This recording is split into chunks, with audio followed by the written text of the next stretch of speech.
Hey, what's going on, guys? Welcome to drboystv.com. You know what? I made a mistake. I scheduled the live stream for 10:50 p.m. and I meant to put Oh, 10:50 a.m. that So, AM PM. Get yeah, that yeah. And mixed today up. today actually I have a guest. My beautiful black wife, Dr. Oh, Alicia Watkins. look at that. Yeah, yeah. Changed that last name. I'm still in the process of doing that, boys. Yeah, yeah. But changing, it was an honor to change your last name. Uh, It was an honor for me, for yeah. sure. You didn't know, did you? You were like, oh no, she's one of these feminists that won't change her last No, name. you know I what? know that's what you had me I pegged. didn't make that assumption. No, I didn't. Actually, you know what it was in academia, a lot of college professors that are women don't change their name. Why? And I don't blame them completely because when you do research, you build your research brand by your name. Mm-hmm. So I'd be kind of annoyed if I had to change my name after I spent all these years building my name, right? So it's not, don't get me wrong, I was happy you changed your name and that did mean something to me, a whole lot to me, Mm-hmm. but it's not something where I would just put my foot down and said, damn it, woman, you don't change your name. Oh, I don't do that. I pick my battles, right? You draw your lines in the sand when you have to, if you Mm-hmm. feel strongly about it. In some areas it's like, yeah, you know what, I don't even give a fuck, So are you saying that all of my academic publications I'm confusing people? They're gonna be like, who is she? What's well, her last name? well, nah, Am I look, good? Am I ruining my career because I'm changing my last name? I don't think that. I think you have a great career. I mean, by the way, in case y'all don't know, Alicia is a full professor of social work. And shout out to all the intelligent black women out there that are getting it done. If you are an intelligent black woman, say something in the chat. If you are accomplished, if you are professional, if you're out here making money, and I congratulate you. I applaud that. I applaud that. I mean, people. There are a lot of guys who get threatened by that. A lot of guys who I guess aren't secure about that, who get upset about it. But I want to just say, shout out to all of y'all because I think that we should cheer on black women that are doing well. And the brothers who can't meet the standard, step your game up. Step your game up. Like you can. You can do this, right? You don't have to feel inferior or somehow like she's threatening your power. You can have power too. You can be strong too. It's okay to run a kingdom where both of y'all have something of value that you can add to the process. So anyway, you know what was on my mind today? And I'm sure the trolls are gonna love this one. I love the trolls. Thank y'all. Actually, I'm gonna start. I used to kind of be like, man, these trolls, they ain't right. But I realized it's like a 1% of the people that will just do all the commenting, and whereas all Oh, the it's the same person, same group of people. yeah, because Just they they just filling up the chat with stuff. Is that what yeah. Well, happens? let me tell everybody who's watching, just so you know, you'll never have a hater who's doing better than you. So the people who are doing well, the people who are happy, they got other shit to do. Like They they're don't have not. time to troll people. Yeah, yeah. The trolls are the people that are just miserable. That just kind of like make it their life mission to say every time I see this guy because I hate him so much, I'm gonna give him all my attention. So I'm gonna go and make comments. Like so the trolls. Maybe the trolls can learn something too. I don't know. But anyway, here's what was on my mind. So give me a yes or no. I want to ask you guys this question. I put this survey on my Twitter.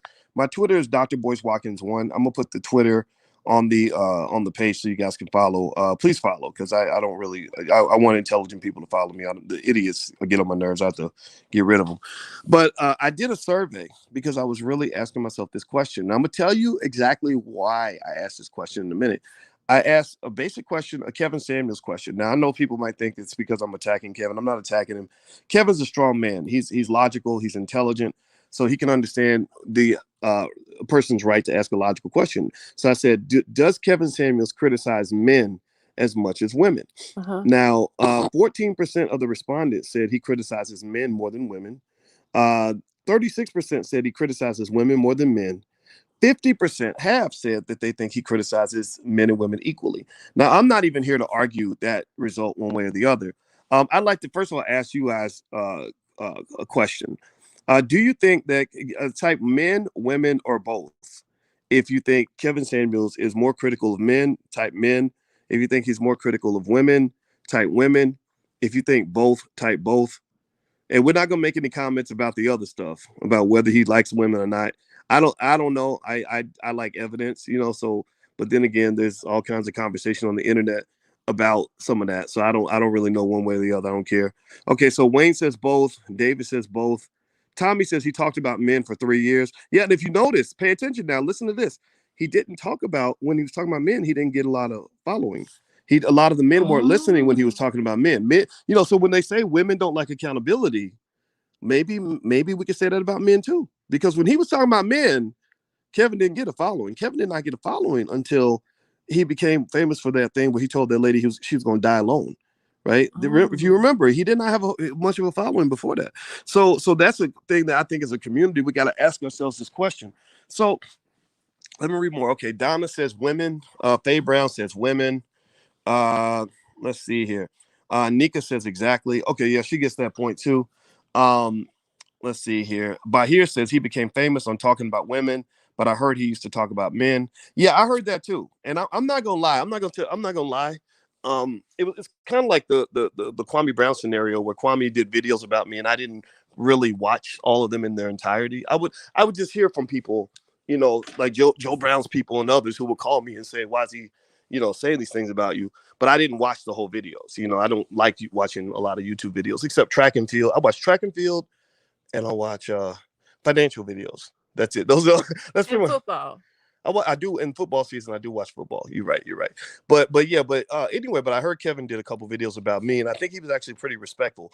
And that's why I'm careful about my sharing my thoughts. I want to have an Mm-hmm. honest conversation without it seeming like it's like, oh yeah, I don't like Kevin. I don't. It's not that I like a dislike. It's more like I like this and I don't like that. Right. That's Mm-hmm. kind of like that.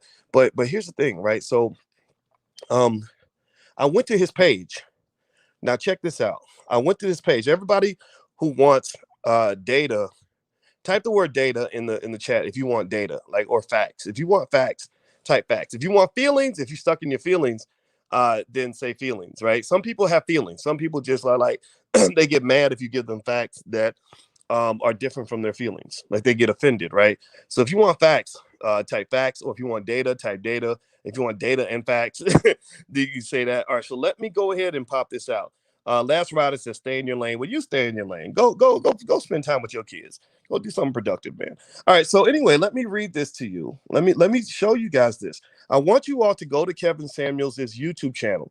Listen to this again. Those who like facts, intelligent black people, not people who follow bandwagons, not people who get caught in their emotions, not people who just believe some shit because somebody said it online. I want you to go. Don't even believe me. Don't even believe me. I need you to go to Kevin Samuels' page, and I want you to look at the last 8 to 10 videos he's done. Look at the last 8 to 10 videos he's done. I went to the page, and every single video I saw had a picture of a black woman on it. Every single video I saw featured black women. So here's one that says single mothers, chicken and eggs. And it's got a picture of a mother, a grandmother, and a child. And I guess it's like maybe chicken and eggs, like single mothers breed single mothers, which breed single mothers, which is an interesting theory. Here's another one. Here's something about Saweetie. Look better than Saweetie, but can't find a husband. That's about women. Another one is a woman. Look at that picture. The woman with the holding the ice cream cones where she's cross-eyed. She looks crazy. It says mother gets big reality check. The next one is another crazy looking picture of a black woman. It says single women keep women single, right? And then there's Hmm. another one that's got a crazy black woman that's got hair rollers in her hair. Just these images of black women where if these were white people putting these images out, y'all would be offended. If these well no, some brothers wouldn't be because maybe they hang out with hood rats and crazy women and they think all black women act like this. But this is not these are not pleasing images for black women. I want y'all to just go to the channel. Again, don't listen to me. Like don't take my word for it. Go look at the channel right now. Right now. Like before it all gets changed, right? So here's another one. A crazy looking woman with hair rollers. It says, "Why can't you find a man to marry?" Another one is a black woman holding a law book. She's in a law library. It says alpha females and high value men. And I get where that's coming from. It's probably going in the direction of talking about the difficulties that men might have dealing with alpha females. But if you're not an alpha male, then you probably couldn't deal with an alpha female. Or if you don't have good negotiating skills or good compromising skills or relationship management skills, you probably couldn't deal with an alpha female. I've learned that there is a difference between dealing with a woman who's in a leadership capacity, like say, I don't know, a full professor of social work, versus dealing with a woman who ain't got nothing going on except her husband, right? And I don't think that woman who's professional and successful is low value. I think it's just it does require, but it does require a different approach, and I think accepting that is okay. But only certain men can handle that. Some men are like, unga bunga. I need to, always have the lead. But what do you do if you have a woman next to you who's smarter than you? Is that a crime? Is she a bad person because she's smart? Or maybe you understand that some situations you have to share power. Some situations you drive the car. Sometimes she drives the car. Let me keep going. Here's another one. I'm gonna go through all these titles, and I want you to talk, babe, because I've been doing too much talking. Here's another one with an obese black woman, and it says Big Shirley showed up on IG Live. Here's another one that says stop entertaining 007 modern women. Now pay attention. Now this is my point. My point is to say that when you're talking about that survey, does he criticize men and women equally? I want y'all to tell me. Give me a number. How many out of all these videos I've read to you? How many of them feature a black man on the title? How many of these videos? Give me a number. Tell me how many. Is it one? Is it six? Because I've gone through 7 or 8 covers, 7 or 8 of the last titles. Again, Varel, you can call me a big simp if you want to, but you sound like a simp right now because you just holding on to your feelings like a little punk. You need to hold on to some facts, homeboy. Give me some facts. How many? Give me somebody answer the question. Give me a number. How many of these videos have featured men? The Real Rambo says he did it for 3 years. Yes, he did. And remember, his channel didn't take off till he started talking about black women. Before that, when he was talking about men, holding men accountable, men didn't want to hear that. Come on, give me a number. How many of these videos have said anything about black men? Come on. Okay, yep, Marion. Thank you, Marion. Marion's being honest. Okay, here we go. Here's more. Here's the next one. Successful women do this. Now, is that a flattering picture of a black woman, Alicia? No, it's not. It's an image of a black woman. Bang, it's very derogatory. Now, the next one. Can modern women finish? And it's got an image of a black woman being dragged across the finish line and her face is on the ground. So here's the thing. Here's what I want you to kind of understand.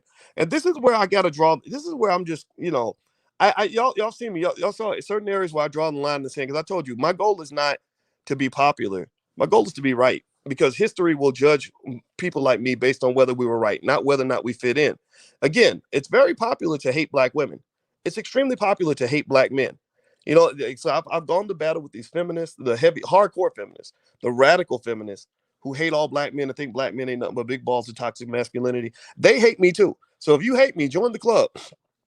I'm the nigga you love to hate. Like Ice Cube had that song. When he said well, I'm gonna quit saying the N word. I'm gonna try to stop doing that because we all addicted to that. I need to stop that. But seriously, I'm gonna be the scholar you love to hate. I'm not the N word you love to hate. I'm the scholar you love to hate. Right. So if you hate me, I want you to go and join the Boyce Watkins Haters Club because my goal is to have as many haters as I possibly can. Because at the end of the day, I'm like your daddy. I'm not one of your little friends. I'm not here to be one of your little friends. I'm not here to fit in.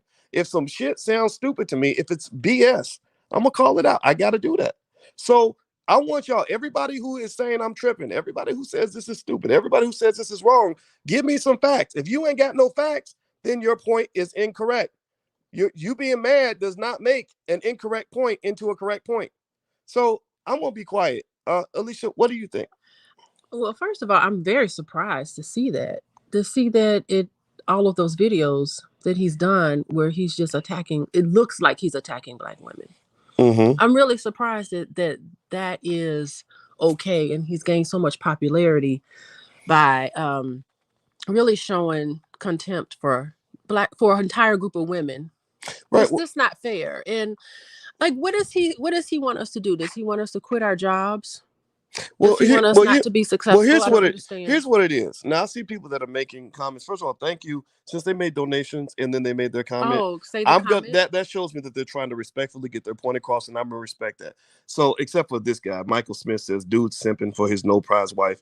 Well, Michael sounds like a simp, so I'm gonna ignore him. No the next prize. one, I know, right? Baby, you are my prize. I don't give a fuck. I'm sure I'd like to see Michael's wife. She probably looks like his wife probably looked like a farm animal. Anyway, but then somebody else asked a legitimate question. They said, "Have you watched his content from start to finish?" No, I haven't. And that's the thing. It's not fair. Right. That part isn't fair, right? I agree with that 100%. But here's the thing too. Here's the interesting thing. A lot of the people who criticize me have not watched my content from start to finish, Oh, so and this. that's also not fair. Hmm. But they evaluate what they see. They evaluate what they know, what they hear, and what happens is that those images that you're putting out of black women, that affects how people are going to see the content. Like if you got an image of a crazy looking black woman in every single, again, the last 10 videos, go look at the channel. Don't just believe me. Go look at the channel. The last 10 images of the black women are not respectful images. I don't care if you are spend the whole video saying, I think black women are amazing. I love black women. If I was a black woman, I'd be pissed. Like if they were doing that to black men, a lot of y'all that are defending this stuff, if they were doing that to black men, you'd be pissed. In fact, but here's the thing. I think Kevin's a smart guy. I'd be willing to bet you he was critiquing black men too. And remember, black men were not watching at the level that they're watching now, Hmm. right? So Hmm. if you talk about a man who has a lot of mommy issues or is mad at women for whatever reason, maybe because he couldn't get the woman he wanted, guys are going to gravitate toward anything that feeds into sort of this unhealthy toxicity they might have toward women because of whatever's happening. Because the thing is, at the end of the day, we got to fix these problems. Black men and black women are in a gender war, and white people pulled them into that. So anyway, go ahead, man. What are your thoughts? No, I just would like to see more of, here's what you need to do. Like, what do I do about it? Like, what do I do? If you're a single mom, what's the solution? You want us to kill our children so then we won't be a single mom anymore and then we can get a high value man? Like, what's the solution? There's no, it's almost like you are determined by your background. Because you have this background, there's nothing you can do. You're in this situation and it's totally hopeless. It's like it's Mm, putting you in a hopeless situation because how are you going to get out of it? You right. know, what are you going to, okay, so, okay, now what? Well, Now what is it? It just doesn't, it doesn't seem to be very fair. let's look at Terrence made a good comment. Thank you for Hmm. your donation, Terrence. By the way, he says so. Black love is simping now. Sounds like a bigger agenda. I think that's true. I wouldn't be surprised if there is a white supremacist agenda that is Ah, pushing this idea that if you love a black woman, you're simping, or if you take care or of. maybe if the trolls aren't really real people, maybe they're Mm, just like disruptors that just come in and just like, you know what, we're mm. gonna team together and just disrupt everything because maybe they see progress Well, here's some and real. they're threatened by black love is a threat Yes, because it just is. think, if it wasn't for black love, nobody on this planet would ever be born. And black love really is. Yeah, black It's the love really is. original love. That is the way. I do agree. I mean, I think that when black men and black women find a way to get along And get and together, that's and a work threat. together as a team and start producing babies and raising Yes. strong, healthy babies Yes. instead of these unbalanced, dysfunctional kids that don't have what they need, then that's when black people really gonna take over. So I agree. I mean, if you really like when they wanted to really control the population, they did things like eugenics, Hmm. or they would Hmm. push abortion on black women more than they pushed on white women, or Hmm. just whatever. And it's like, and it's interesting to say, and then remember Biden and Clinton in their crime bill, they broke up the black family with the prisons or whatever, Hmm. and that was And now they're devastating. seeing a resurgence. You know, they're seeing, because if you go online, just type in black love and all of this, you see all sorts of positive images, counter images to the Mm, stereotype. wow, that's deep. And it is overwhelming. Like I was surprised because I'm watching television, I'm seeing one image. But when I go on the internet, I'm seeing a nice, good image of black love and it's a resurgence and all of this. That can be threatening for the Well, you, powers that be. well, I didn't think of it that way, but you might be right. I mean, because remember, I met up with Anthony Broward. I don't know how many of y'all know about Anthony Broward. He's a great black scholar. Everybody should know who he is. And I saw him in the airport. I bumped into him in Guyana of all places. I bumped into him and Nuri Muhammad in That is in the Guyana airport crazy. at 5 o'clock in the morning. Isn't that crazy? That's weird, right? So anyway, so Anthony Broward, Oh, he, he that is. You have got to read this book called Black Genesis. yeah, Everybody read the book. He didn't write the book, but he did like the foreword to it or something. mm, Black Genesis, boys. You got to read. I have Black it. Genesis. Black Okay. Genesis. You got to sit down and read that book. And I It is said awesome. Broward. It's Browder. I should. Browder, Yeah, yeah, I messed it up. But yeah. yeah, so one Mm-hmm. thing that Browder said that was real interesting was he was kind of giving me game on the black community. He said in the 1970s, he said we had a lot of momentum back then too. And he said that what happened was we found that there were agents that were just there to create chaos. They Yeah, weren't there to yeah. necessarily create an alternative agenda. They were just there to make you not believe what you think you believe in, or if you believe in a person, they start creating doubt around that person, right? Mm. So that everything's cloudy, so nobody knows who to believe, nobody knows what to do next, right? So that's one of the reasons why, I know in general, my goal is to just be consistent. Like, I don't give a fuck if you like it or don't like it. I cannot align myself on any level with any man who thinks that our women are not a hugely valuable asset. So if you're a man that says, well, you're simping because you love a black woman, or you're simping because you take care of children who don't have a father, that type of man is not my type of man. We're not built the same. I believe, because I see myself as a defender of the black people that I care about, and that means, as a defender, you protect the women, you protect the children, and so to have men, because remember this too, when they talk crazy about single mothers, it's interesting to me because they don't talk crazy about fathers who made those babies and aren't there. They'll talk real crazy. And think about this: when you're talking crazy about the mother, people be like, "Oh, that's accountability. Hold them hoes accountable. Why are you laying down with these crazy men and blah blah blah blah?" I get that. I totally get the challenge. To say be Hmm. responsible about who you sleep with. But if you flip that, tell me if y'all know what I'm talking about. If you flip that and start talking about the fathers, where's the daddy at? Why these kids? Why do you need a stepdaddy? Because you're supposed to have a real daddy. Where's the real daddy? What the hell's going on with the real daddy? Don't nobody want to hear that. Hmm. These same men talking about this is accountability. This is alpha culture. This is not alpha culture. There's nothing alpha about abandoning your children. Well, here's the thing. At the end of the day, if I want to use that word, is that black men have and always, we're talking about, remember, we were talking about that with my mentor, Mm, that black men who are educated and are, doing what they need to do financially, they do a marvelous job, not only taking care of their children financially, but they are in their children's lives and guiding them and very active in their lives. And mm, a lot of that is not being captured. So not only is it not black women are being shamed, but a lot of black men are being shamed and they're doing the work. Like mm, I know there's hundreds of thousands of black men who are just hmm. doing their thing. And like, That's what is true. that? That's true, and that's You interesting know? too. Yeah, the media tends to, when it comes to black men, the media tends to focus on the extremes. Yeah, and the kids are turning out Well, great. remember Billy? Billy's a Yeah. fellow researcher that Alicia knows. She was doing research on black fathers, and the white people were like, "Well, why don't you talk about the men who are incarcerated and unemployed and also the?" And she was like, "That's an important group, but that's That's not. been talked about That's not already. right. Right." She's like, "That's already been talked about. Like, that's not the majority of black men. Like, Right. the majority of black men are not." Walking dysfunction. Mhm. They actually Mhm. are living normal lives. They're regular people, and black men like me who are just trying to do our best, who ain't been in jail, who are not trying to, who are not at the bottom of the barrel. Like, we don't, nobody knows we exist, nobody talks about us. Mhm. And Mhm. I like, and that's why I like when I started playing Call of Duty, I started meeting brothers like that. I started meet like I always like to fit. I want to fit in with the brothers who feel like they don't fit in. Yeah, you because know and I think that's why a lot of them really enjoy you boys. Is because you're like a breath of fresh air. It's like finally somebody's actually putting out some images that reflects my life. Yeah, yeah, You yeah, know, yeah. I think regular black men that don't have significant dysfunction are not an interesting topic in media. They like talking about black men that are sensational. crazy and ridiculous, and it's kind of unfortunate. So here was the point, right? Here's the point about the Kevin Samuels thing. I know how people take it. People are going to take it as a diss, and you can't change that. So people have a right to have their opinion, but again, those who say that that his commentary is equally critical of black men and black women.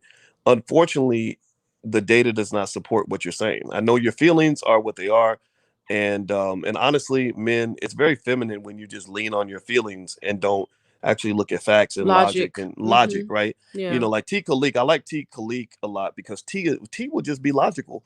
He'll logically critique black women. He'll logically critique black men, and then every time he critiques women, women will be like, blah, blah, blah, blah, blah, blah, "You're that ain't right." Blah. But then when he logically critiques black men, you'll have men coming in there like, blah, Yeah, blah, blah, but the blah, thing, blah, blah, I mean, I blah, don't know. Here's the thing, like, who are you to critique anybody? blah. It's just like, who gave you the power to sit and talk Mm. down to anybody? Nobody should be talked down Ooh, to. that's a good You point. really should try to. Here's the thing, when you get frustrated with someone, it means you don't understand them.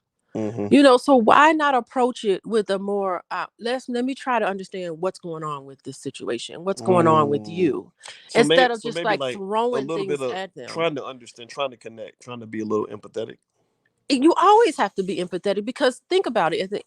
Everybody's doing the best that they can. Mm. Everybody makes really tough and very difficult decisions. So instead of just like labeling them, you're low value, you're whatever, you're terrible, you are alpha female, whatever you want to say about somebody, to label them in a way that is that sort of puts them down and makes them feel bad about who they are. Why don't you try to understand them better? Why not try to ask them, okay, what were you thinking when you made that decision? What circumstances was into play? And then have a better understand. You cannot help somebody if you don't understand them. And I think that is my major issue with Kevin Samuels. I don't see him using a helping model. Mm. I almost it is a clear example of everything you do when you don't want to help somebody. Well, I am going to challenge you though. I do think that um, you should at least sit through one of Kevin's videos to really try to hear why he might feel that way. Because I think that the reason so many people follow him, I know most of the people I know that love him to death are mostly dudes. Um, and I think that those men should be heard, right? Like I Everybody should be heard. right. As an individual, your thoughts and your feelings, it all matters. But Hmm. to dismiss somebody and to dismiss an entire group of people just by background status, like, Yeah, it's just not fair. yeah. And what happened to the time? Like, remember we were watching those old videos of Malcolm X, and he was kind of debating some of the ideas of Martin Luther King and some other people, and Mm, James Baldwin, back when you had nice intellectual debates. There was no trolls, there was no cancel culture, there was none of hmm. that. They had respect for each other. They listened to each other. They actually listened to each other, and they debated the ideas, not the person as a you as a person. I'm going to debate your ideas. What happened to Mm. that? That's It's a like good we point. are just in a not only are we in arrested development, but it's like we've gone backwards in our thinking and our logic, and we can't move forward because no one's listening to anybody. You Mm. just stuck into your own little pattern, and you can't say, okay, let me just try to sit and listen. What is this person saying? Where are they coming from? That's a good point. That's a real good point. Well, I think with Kevin, one thing I'll say is, and I know people had said, "Why don't you talk to Kevin directly?" Well, I did reach out to him, Andre He Hatchet. doesn't. Yeah, I sent. Well, Andre Hatchet is it's this. mute. He's No, not interested in right, talking to right. you. I know, but I did text him twice. I Yeah. told Andre, I said, text Kevin, tell him he's welcome to come on because Kevin did a whole video about me. I didn't even know he had done the video until somebody told me, and he was defending me. He was actually And defending you rightfully yeah, so. So we yeah. can't So say I don't dislike the brother. I kind of feel like I'd like to understand a little bit better. I Like would. because again, if you go to the channel, the last 10 videos that I saw, every single video has an image of a black woman looking crazy, and I can't defend. I can't support. I got a mama, man. Like any black man in here who has a mother, would you want your mama looking like those women on that channel? Like those women are made to look crazy. Like if you think that that's okay, then your mama should be ashamed of you, bro, because because you're talking about your damn mama. Like why would you want some why can't we have something where we say, black women could do this better or certain black women, I'd like for you to hear this from me as opposed to it being like all those images have black women looking ridiculous, like cross-eyed, angry, face on the ground. That like that's like Tommy Sotomayor. Tommy Sotomayor does that. Yeah, Tommy he's Sotomayor. just Now awful. Tommy's a fucked up man. Like Tommy's really fucked up. Tommy, all he does every video is like black women this, black women that. And what is up with these men and their anger toward black women consistently? Like, Yeah. something's wrong if your message can't be a variety of topics. If you are I mean, it is a true. I mean, Carl Jung would have fun with them. If I Well, wanted to say, like, what yeah. is it that's going on? It's a trigger for you, and it's almost making me concerned that maybe we got Well, to you get know what it into is? that. What It's did they it's do like to it's like a you? black version of Jerry Springer. Because remember Jerry Springer and Maury Povich, they built a whole career off of making black people look stupid. No, it's Well, white people Jerry on there Springer was too. bringing white people on too. Yeah, like they were like, okay, we got this group of people that we can target in every episode Hmm. that will keep the viewership high. So Maury Povich on every episode would have a black man and a black woman like arguing over who the daddy is, and basically he made millions of dollars by presenting black people as responsible people who don't even want to take care of their kids. So, And then, but listen though. mhm. So then you have this the whole culture where you've now got, because of this, you have millions of black men who think you are a simp if you love a woman and you do what you're supposed to do. Right? This is all like white supremacy. This is white people talking. Yeah, I'd like to appeal to some of these I got a people's plug. consciousness. Keep Oh, keep I'd listening. like, Keep okay, talking. are you, I what you got got to do? I gotta plug Oh, this in. okay. I'd like to appeal to people's consciousness. It's like when you go to bed at night and you go to sleep, at the end of the day, are you going to say, I've done good today? It's like, I've done a great job in the message that I'm putting out there. It's just like, do you really feel that this is helpful? I think that you got, when you talk about stuff with gender, you got to ask, what is the goal of the person who's talking, right? Like, so for example, if you're getting relationship advice from a dude who doesn't really have a healthy relationship, who's never married a black woman before, let's say he married a white woman and he's telling you how to deal with black women. That's not the right guy to get advice from. Or a black woman who married a white guy is not the person to talk to about how to relate to a black man. So the same thing is true for a single person. If a person is single and they've never known the compromise necessary to have a marriage, that's not the person that's going to give you good advice about marriage, right? Because remember, you got to know the difference between healthy relationship advice and a gender war. A gender war is designed to get power. Our goal is to dominate this other group of people. Like when the title of that video said, "Watch out for 007 women." It's like, look out for these type of women, get them before they get you, or don't let them get you because they're messed up in this way or whatever, right? Mm. Where so in a way, it's almost like when people come to me and they ask me for advice about how to deal with their white boss. Like if they say, "Dr. Boyce, I got my manager's racist and he's treating me like this and this and this. I need your advice. How do I deal with that?" I would be like, I'm the wrong person to give you advice. I would be the wrong person to give you advice because I don't have any use for a white boss. Because my advice to you is gonna be like, quit that motherfucking job. Like, I'm not gonna tell you how to engage in the pragmatic diplomacy necessary for you to get that raise and the promotion. No, I'm the Negro that will get you fired. Right. So don't So do so anything you say. Right. So You're don't not do the don't right do person. anything. Don't do anything I say unless your goal is to be single and or to quit your job. Right. To Hmm. divorce the corporation. Right. I'm the guy you talk to when you want to get a divorce. I'm not the guy you talk to when you want to stay married to that company that you work for. Right. So the same thing is true when we talk about relationship advice. If I want to figure out how to manage my relationship with a black woman, I'm gonna find a man who's got a healthy relationship with a black woman. If I'm trying to figure out how to negotiate the ups and downs and challenges of a marriage, I'm gonna talk to somebody who's Who's doing been that, through it? who's been through it, Yeah. and who's doing Uh-huh. it. Like the people who aren't doing it, a single man can't tell you shit about being married. Period. Go ahead. You go. You talk, man. I'll No. bring it back. Where are you going? I gotta go to the bathroom. All right, let's see what the chat says. Don't read the chat. Why not? Just respond to what I just said. I'm gonna see what comments said. Someone made a donation, Andrew Walker. Okay, what do you do if you want to have another kid? Is it practical to marry someone with multiple kids? Our society needs to reacquire decorum and pride in how we carry ourselves. I'm a single parent as well. Oh, Andrew. So, Andrew, you're talking about blended. What do you do if you have children from other relationships and it looks like you are dating somebody who also has children from other relationships and you all are getting together and you all are creating your own blended family? So, what do you do if you want to have another kid? Okay, so you two have children from other relationships and you get together and you want to have your own. I think that's cute.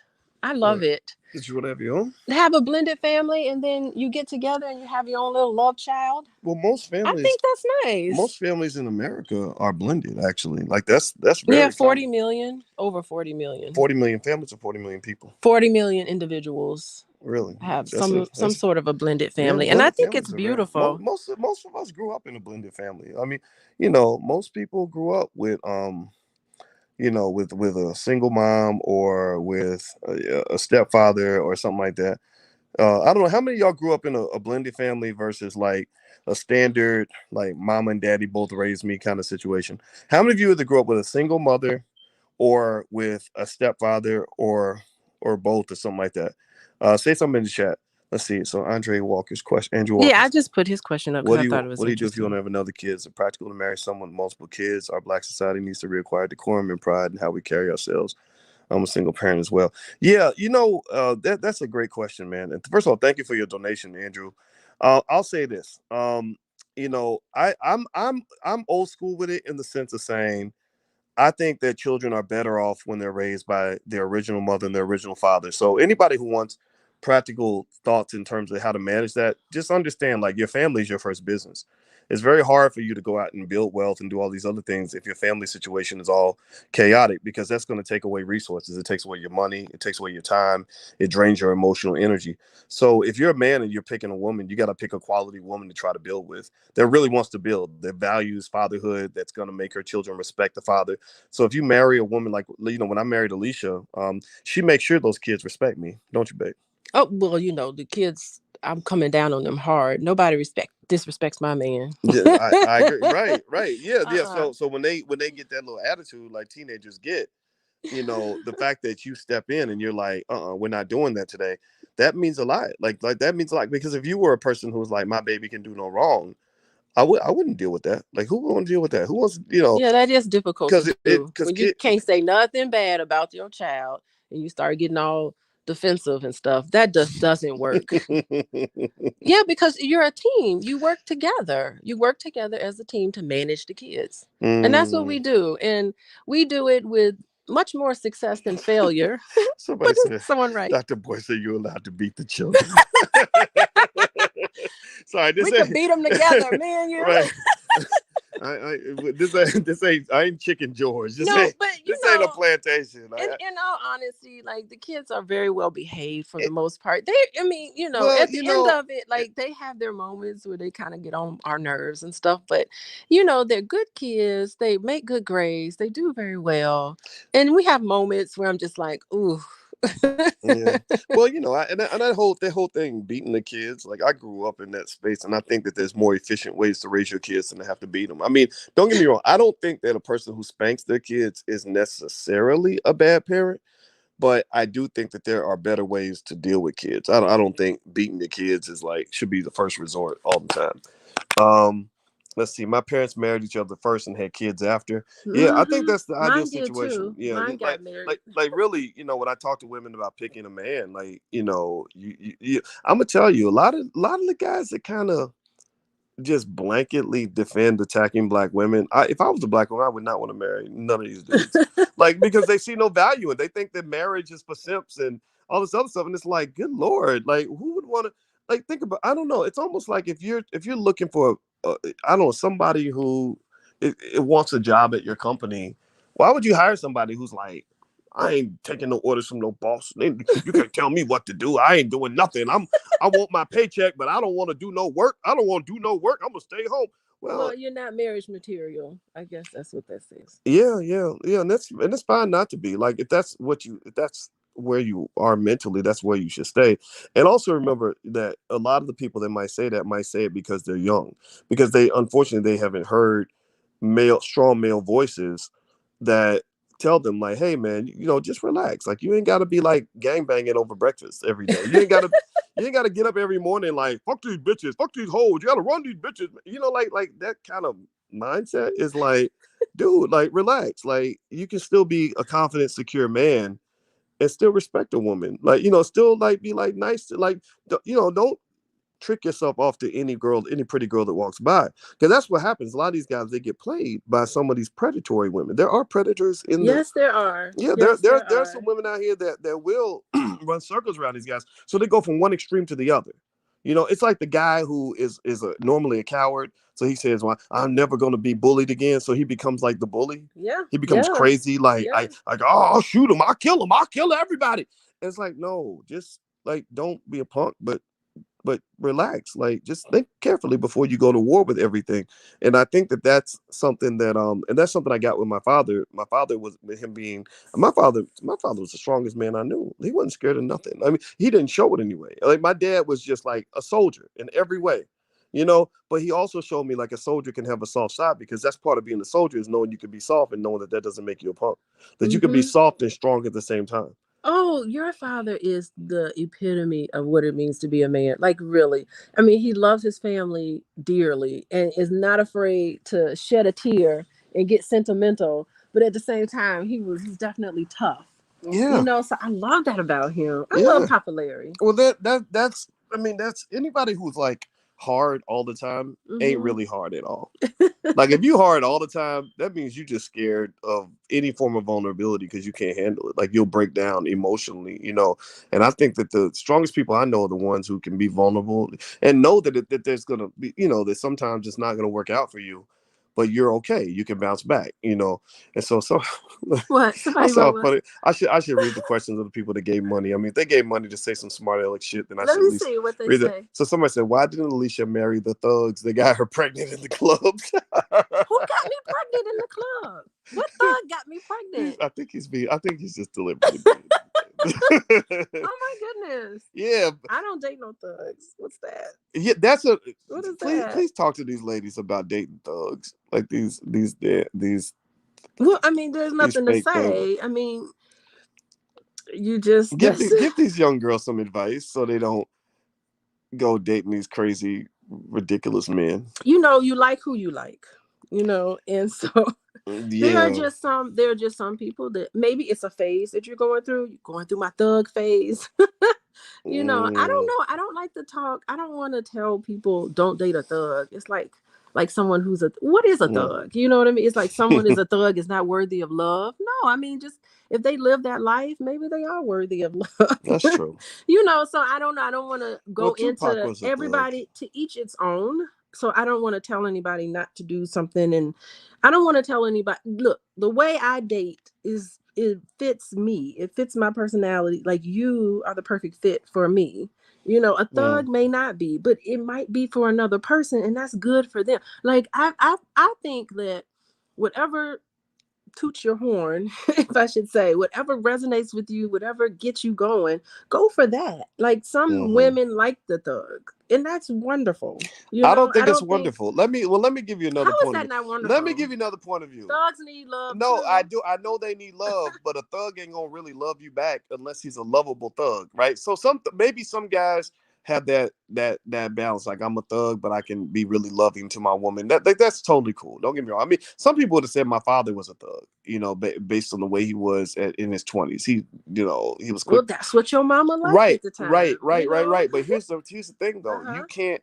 But when that thuggishness spills over into toxic behavior, Okay, so disrespect. So now you're talking about disrespect. So just yeah, because you are a quote unquote thug doesn't mean that yeah, you're it gonna ain't. be I don't believe in that whole. disrespectful. Yeah, I don't believe in that whole So day who you are because that's not how you look. Like you didn't just go and because you had thugs that hit on you. I remember back in the day, not many. and you I wanted think I a think smart thugs man. thugs looked at me and was like, nah, she ain't gonna.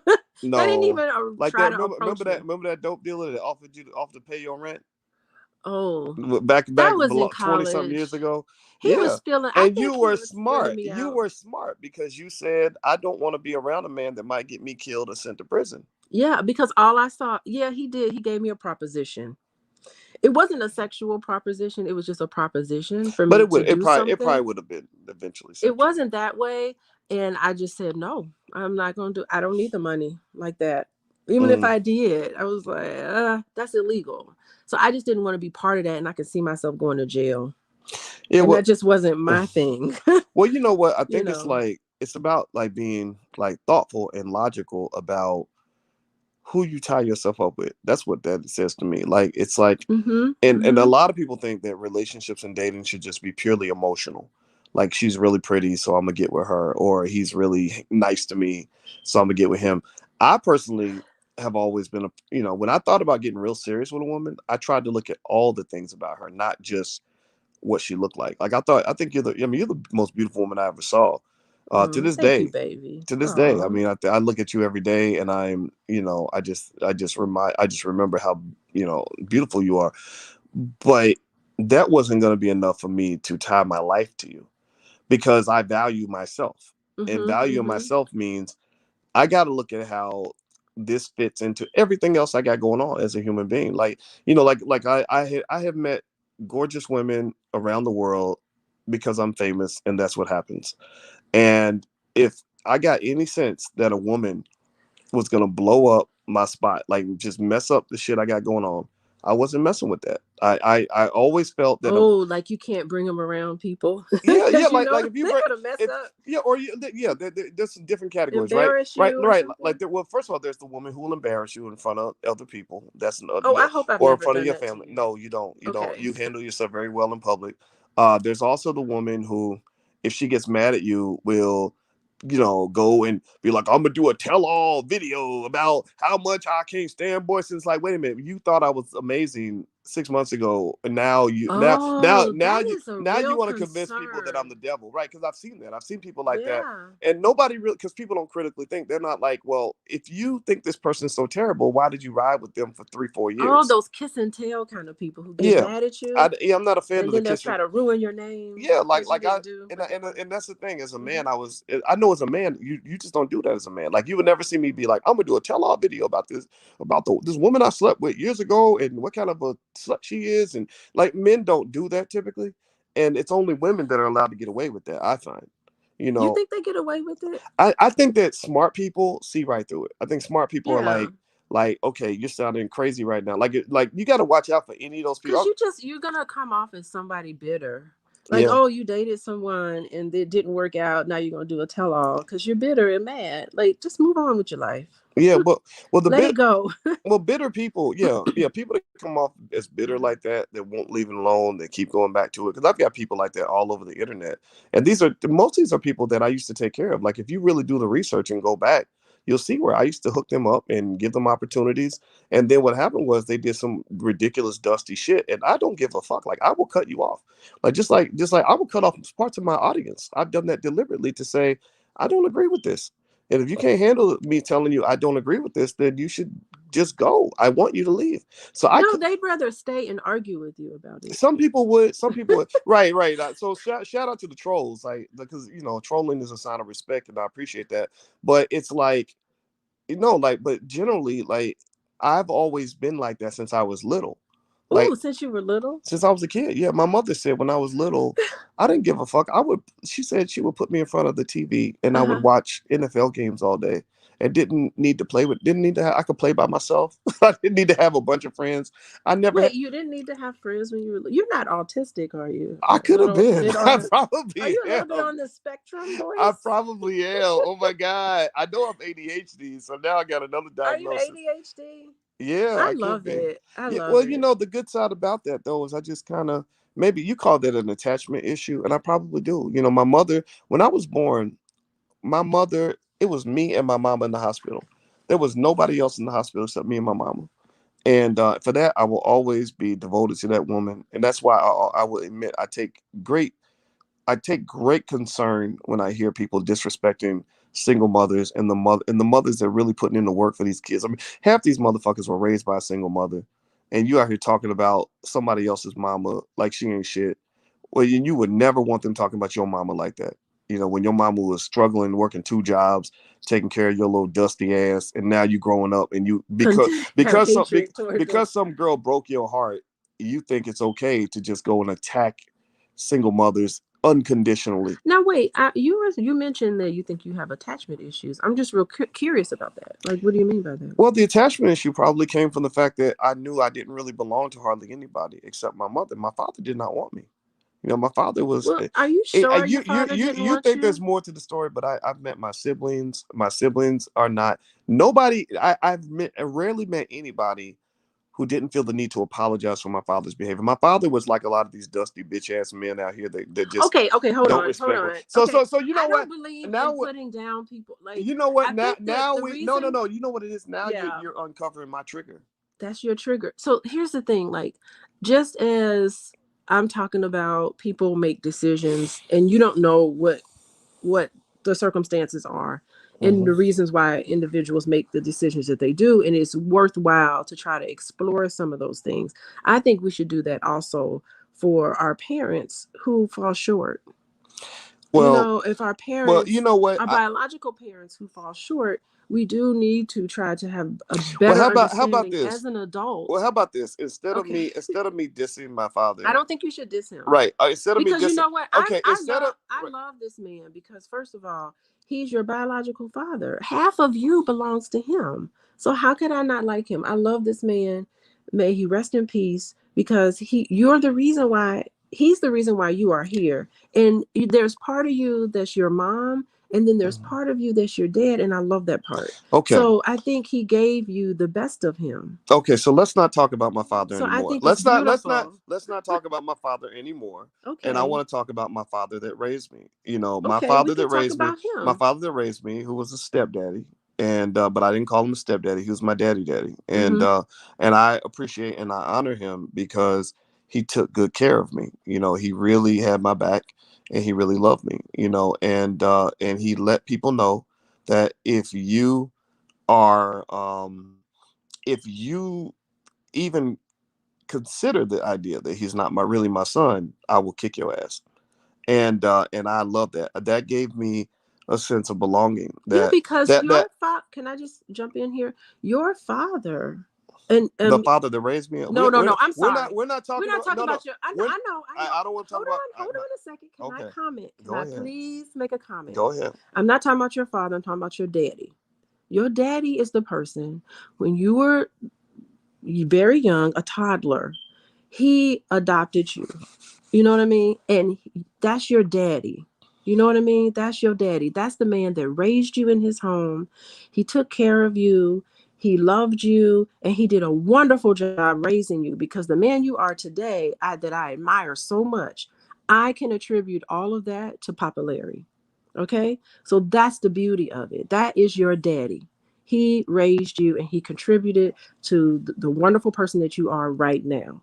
So for that, for your father, the DNA I love, he gave you his DNA.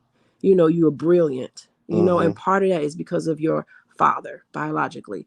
But who you are in terms of raising you and taking care of you and all of those things, that's what who I admire for Papa Larry. Okay. Okay? Okay. So thank you for that. And Yes. I will say that when my father met me, Mm-hmm. that I was being raised by my mother by herself, and I was picking up habits that would have probably made me more feminine. I'd be like a lot of these guys out here, the way they're behaving. And my father, what I like about my dad was he gave me masculine. Yes. He gave me my masculinity. He supported me in that, and I appreciate that. And I think that that's the big problem in the black community. We don't Mm-hmm. have fathers in the house, Well, let me and just say, I just want to jump in and and a say, lot of these men, I think a lot mm-hmm. of these men that are mad at women, that call men simps or whatever because they love black women, they're really mad at their mothers. They're mad at their single mother, maybe Yeah, because they are their angry. father wasn't there, and they're just pissed Mm-hmm. off, and they never really got what they deserve. They never got Mm-hmm. somebody there to teach them how to be a man. Maybe they were lucky enough to run into a football coach or somebody who gave cared about them or whatever. But for the And most let me part, just say, I just want to say shout out to all the stepfathers, shout out to the uncles. Because you understand that there are a lot of uncles and grandfathers and cousins and family members. Black families is not just like, okay, it's the definition of what your role is in the black family is totally different.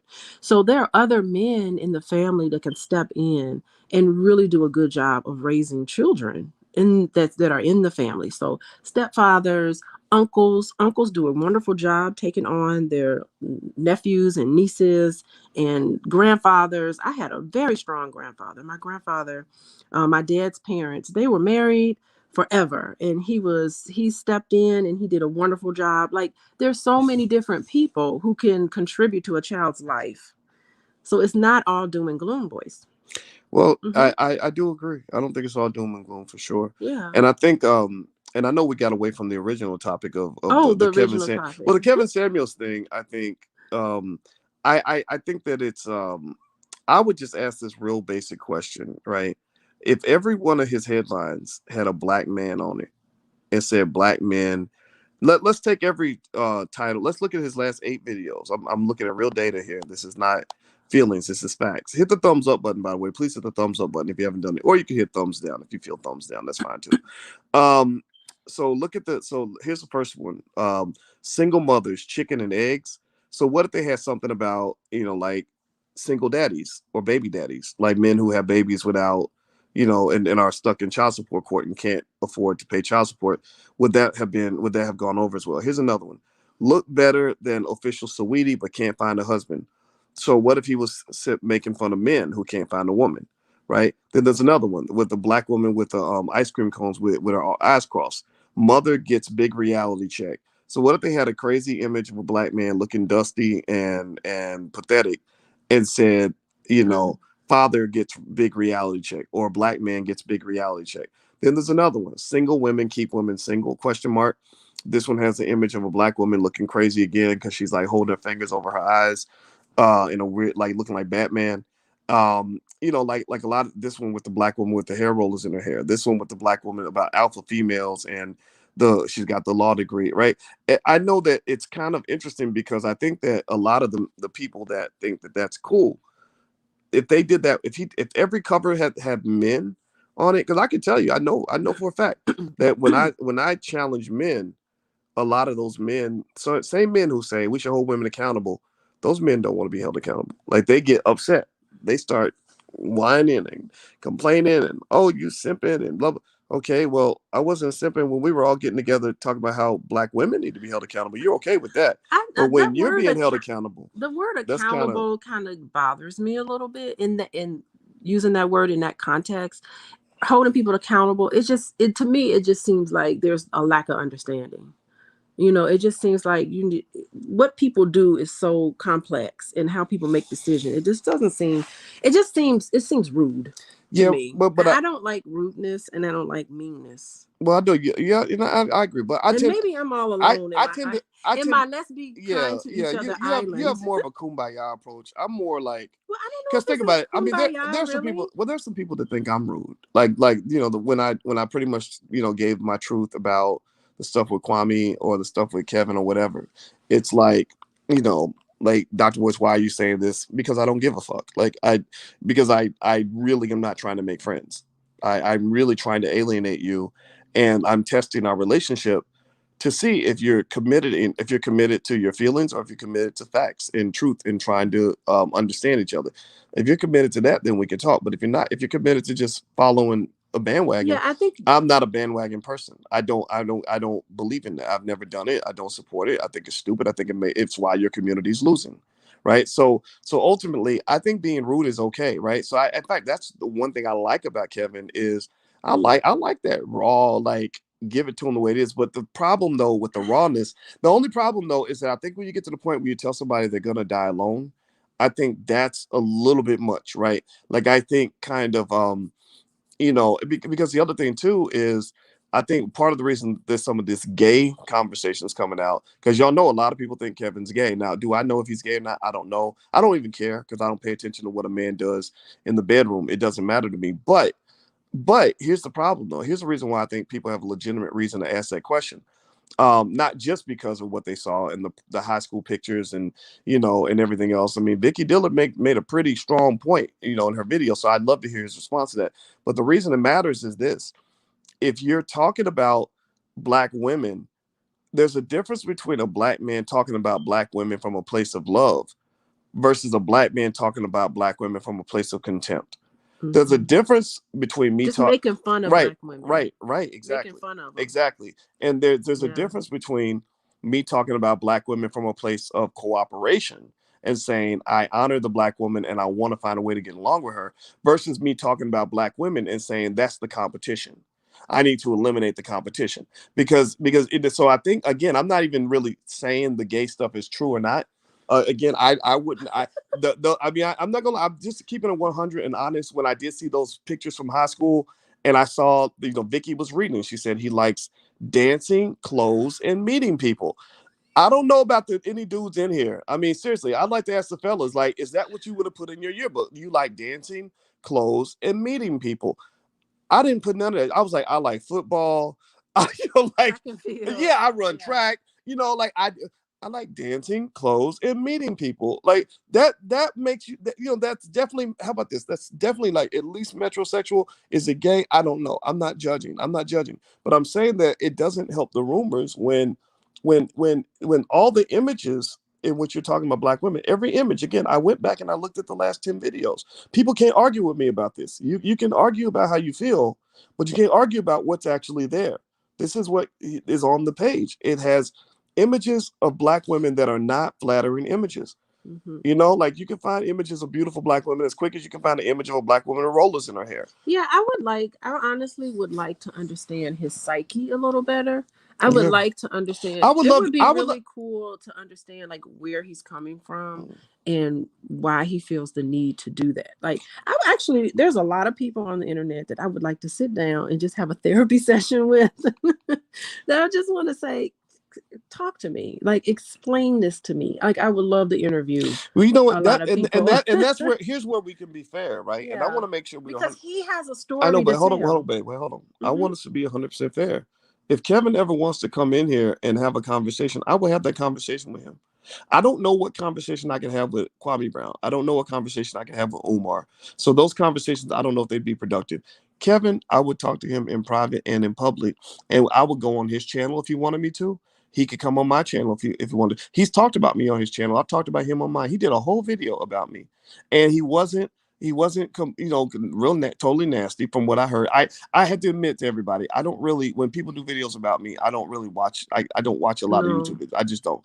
But I did hear, that he was supportive. Andre Hatches told me that, and I trust Andre. Andre's my homeboy, Yeah. Oh, yeah. right? So if Kevin wanted to come in here and just kind of explain, like address the gay rumors. I think addressing the shit directly is the best approach, because I didn't understand the high school pictures and I like dancing, clothes, and meeting people. I'm a member of the band and the dancing team. Like I didn't want, when I was in high school, I was on the track team and I thought about playing football.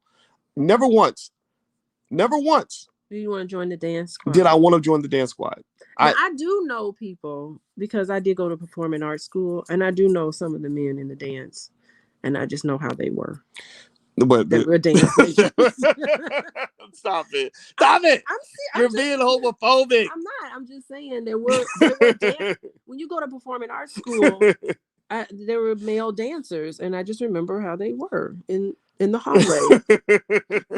They did a lot of prancing in the hallway. And there's nothing wrong with the prank. Oh, we loved them. They were like popular. We all got along because it was what it was. Well, every woman loves to have her little gay friends. Anyway, they do, like y'all. But more than that, and it's not to make fun of them at all. I don't make fun of. I am not here because we got people that listen, that follow the podcast, that are in the LGBT community, and I feel really bad for them because I think sometimes people are very hard on them. Well, they gotta be, I bet they cringe at the stereotypes that they see of, their own group.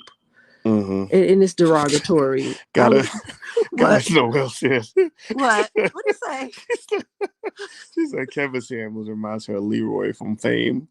That ain't right. Well, wow. That was just mean. Yeah. Noel, shame on you, Goddess Noel. That's just that. Yeah. I laugh for this. Yeah, because my school was like, it was a Fame. And we had a lot of Leroys. We did. We had Leroys there. Well, Leroy wasn't gay on the show, was he? I thought Leroy had a girl. Didn't Leroy date girls? Because remember that. Think about it. This was back in the 80s. In the 80s, nobody knew. Remember, right? Anybody remember the 80s? Like in the 80s, people dealt with it different. Like people would just, like, a guy could be as feminine as hell. I can't believe and he would marry a woman, and people would be like, "Oh, he found him a woman." I can't believe how naive I was back then. Like, a lot of us were naive. Like Boy George. When I found out he was gay, I was like, what? Boy George can't be gay. But I look back on the pictures and I'm like, yeah, absolutely. George Michael, Luther Vandross. Oh, I never imagined George Michael. No, stop. I was devastated. George Michael. Gotta have faith, the faith. I didn't see it. But looking back, if you look back on there, you could totally see it. So I was naive. Oh my God! And Boy George is what really threw me, because I saw that. Come on, I didn't see it. I did not see it. Well, you know what? But here's the thing, right? Like I think I just think that like the here's the problem. So maybe having more of a balance, like at least definitely in the headlines, because people do see the headline before they see anything else. So if you have a headline that's talking about single mothers and it's a woman image of a black woman looking crazy, then people are going to assume that you're not being complimentary of single mothers. So It's not but fair. right. But if you are being complimentary, then maybe reflect that in the headline, right? Like have a mixture, like have some with crazy looking men, talk about some of these dusty beta males, talk about some of these weak men who hate women, talk about some of these men who think, that they're like helping raise kids just because they're not yours, Okay, that those okay. kids are worthless. No, I But really, the answer but I think that that's important. I think balance matters. Balance does matter. okay, I don't know. I'm gonna again make my point again. I don't think the balance to trashing black women, the balance is not, oh, now we need to trash black men. Like Right. none of that should be Well, trashed. Like okay. black men But and I women do should never be trashed on the internet. but I think challenging people is okay. I I really do. don't Like well, I really think that we got to challenge ourselves to a point because we got to have a standard. Black people, you can't get to the point where you just think anything's okay, like no matter what. Like like I don't think that it's up to us to judge other people like that. I honestly do not. I think I I think don't I think think that it's okay. I do. you I do. do. Okay, Yes. so Yes, we because are not the and I have same. seen you judge you are Judge Judy sometimes. When you see some shit that you don't like, I have seen you be like, no, that's not Yeah, acceptable. but that's our pillow talk. So like things happen and I have pillow talk and I'd be like, do you see what happened? But that's our pillow talk. I'm saying that when you are discussing why people do what they need to do, you should never be looked down on them in a negative way. Well, Okay. I mean, you should never do a video trash talking anybody. Like all of mm, that should never be okay well, my rule because it is shows to me it shows a lack of understanding. mm, Everybody is there's a reason why somebody came up to that conclusion. I think it's more healthy to have a conversation where we're deconstructing what people have done and then we're mm, constructing, here's what could have okay, done, like a lesson learned. To me that is more constructive. Having a more constructive conversation instead of having a deconstructive conversation is where if I had a slamming YouTube channel, which I don't.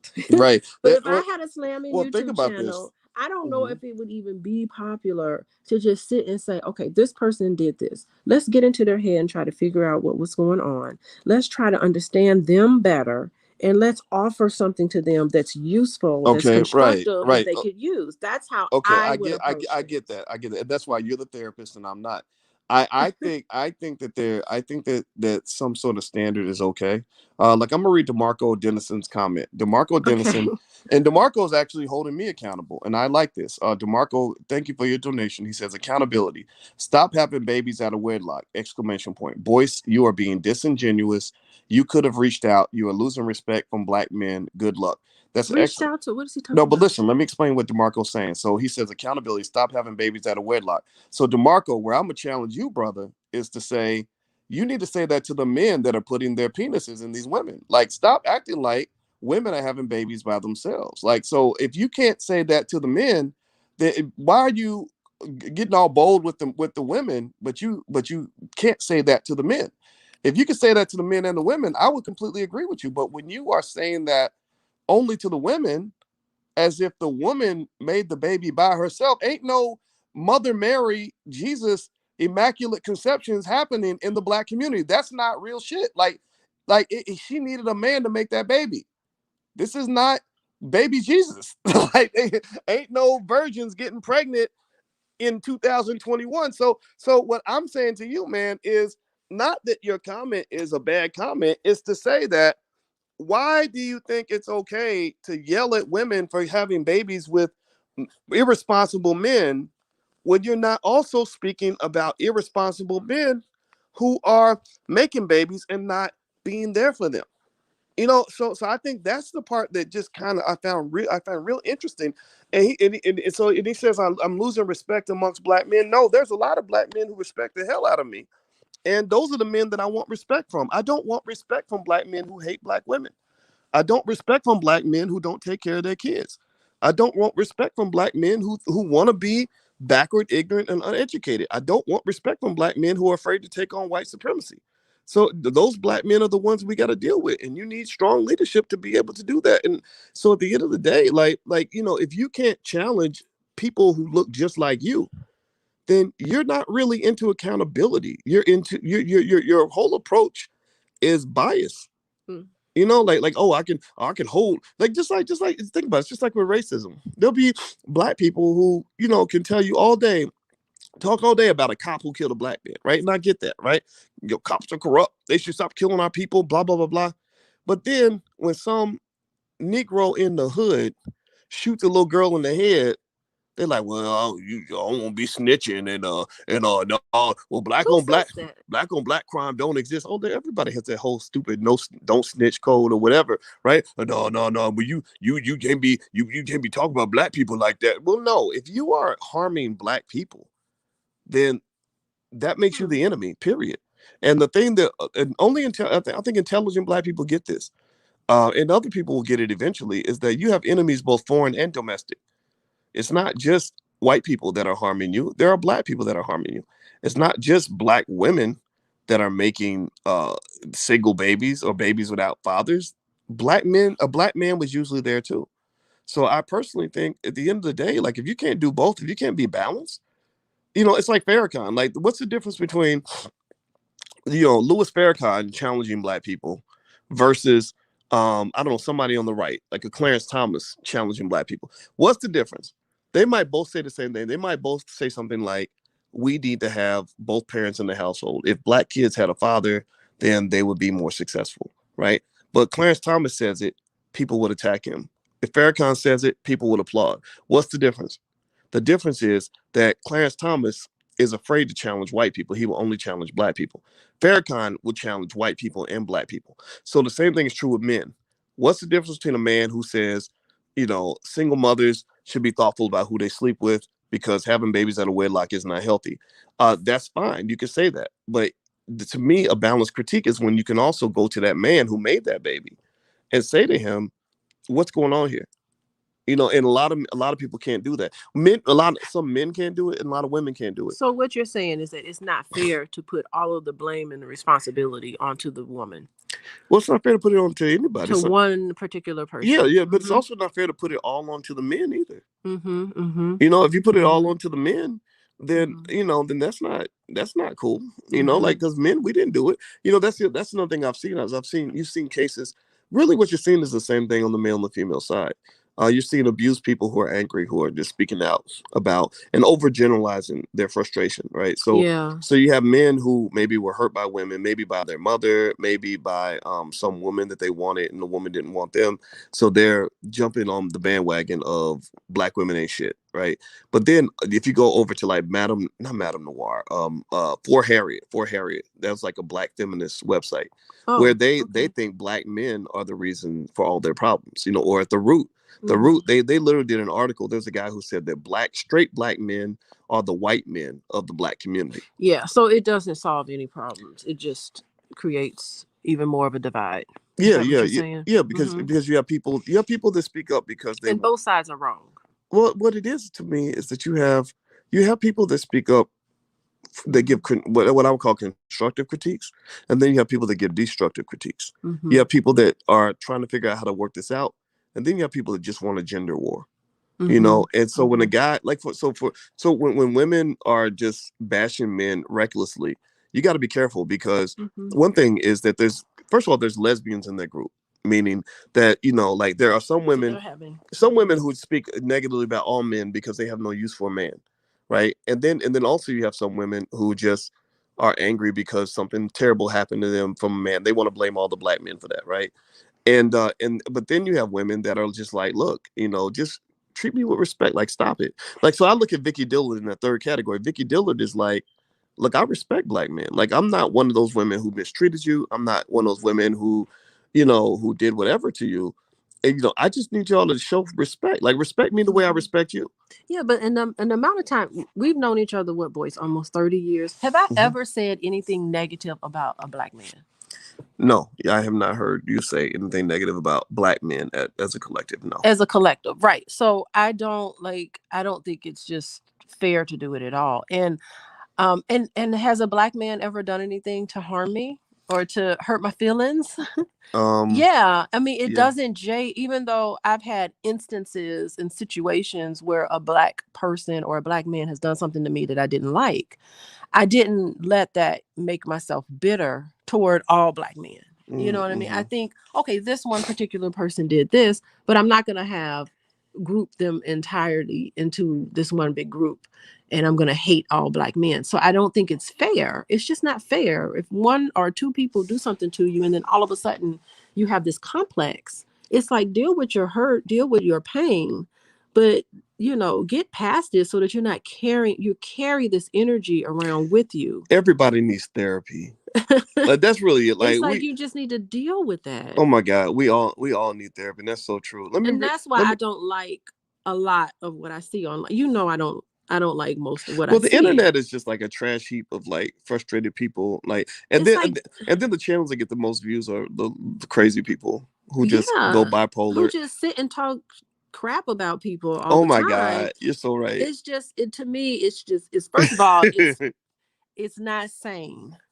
It's Mm, not balanced. It's just like totally out there. And I don't have time. I'm just amazed at the people who have time to really tune into a lot of that. It just that's so true. Well, baffles my me. friend Demarco, he gave another donation. So Oh, Demarco, what did he say? I respect Demarco. He's like Demarco. You can diss me all day if you keep paying for it. I like that. Thank you. Well, how I'm much was messing his with you. opinion? Well, he gave $5, A but five that's dollar cool. opinion. I Okay. could I could take you to Taco Bell today, baby. All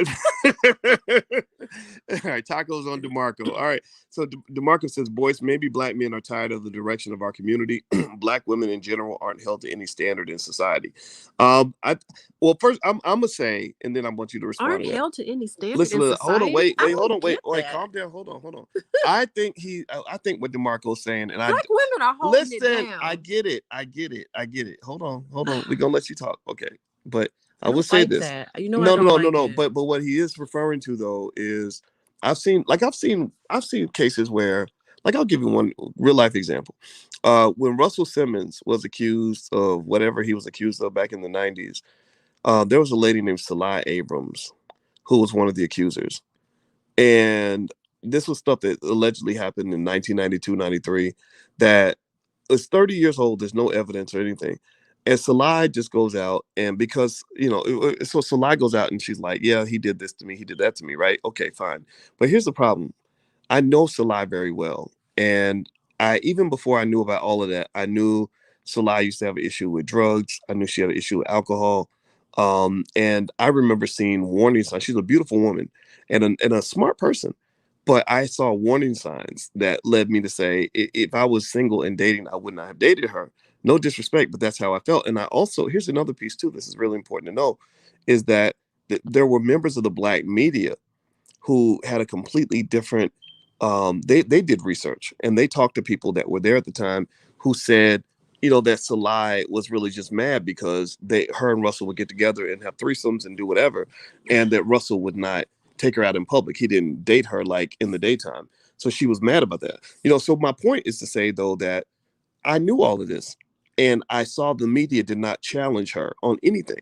They didn't challenge her We on know her. the media has an agenda. Right, we know that, right? So, We so, know so I that. think that, so as I He let you, didn't go to as hold on, jail. right? I get it, I get it, I Uh-huh. get it, I get it. But as you respond to Demarco's point, I just want to say though that I see a lot of frustrated brothers who feel like, wait a minute, like sometimes women can say anything about a black man and a black man will go down, or women can just accuse a black man like, oh, he was abusive or this, that, and the other, and nobody really challenges a woman the way they challenge the man. Well, everybody should be challenged. And Everyone should I be think he's tired of challenged. this. But go ahead. So And respond everybody should be challenged, but everybody should also be allowed to. and Oh, respond to his comment while I go in the bathroom. oh my goodness. No, Okay, respond to Demarco's comment. I want you to respond to Demarco. Demarco gave $5. okay, Demarc. Oh, you already read this. Yeah, respond because you had a response. You said it's about black women being held accountable, and you said black women are being held accountable. So you give that other counterpoint. I don't want to respond to that. Let me look at another comment. Okay. Oh, wait, is that? Hold I on. mean, I thought we Is already that a talked black about woman it. who doesn't want to be held accountable? Is No, that? I mean, we already talked about that. We already talked about that. I mean, everybody's entitled to their own. You have an experience. That's your experience. That's your lived experience. You should be entitled to say what you want to say. Oh, okay. Most of the women, okay, this is real Ramo. Most of the women want six-figure guys. Most. They're 20% of the country. How can 80% of women get 20% of men? So most of the women want six-figure guys? How do you know that? I'm not certain. I don't know many women who say they want um I don't know many women who say they only want six-figure guys. Most of the women that I talk to, and I do talk to women who are looking for relationships. I have a couple of clients right now that where they're single women who are looking to have a relationship with someone, and I sit and have a conversation with them. None of them say they want six-figure guys. They say they want love. They want to be treated nicely. Yeah, but They want to you know that money trust. does matter though. Yeah, but none of them, they have not told me in private sessions that that's what they wanted. Well, the key to being a good gold digger is you got to act like money doesn't matter. You can't not, if you're a gold digger, you can't not be a gold digger at all. Well, you know what most women really want, according to the studies, is women want financial security. They like security, and you know, and so I think that men who think women don't ever care about how much money you make are kind of naive because um, if you don't have financial security, then she's going to start to feel uneasy and unsafe and uncomfortable with you. So I think men have to kind of accept that and not get mad about it. Okay, so I think we're done. Are we done? Yeah. Your phone is losing battery. Oh, is it okay? Yeah. What is that little cap? Somebody put a whole bunch of little hats. Wait, okay, so my son Quincy, he told me that cap means you're lying. Oh, No, really? wait. Yes, cap means you're Does that lying. mean I'm lying? That's what it means. And then like he uses this word called no cap, which means like I'm not lying. Oh, okay. It's like a phrase that the youngins use. Oh, We gotta I'm be not hip, trying to be a boys. teenager today. I'm a grown ass man.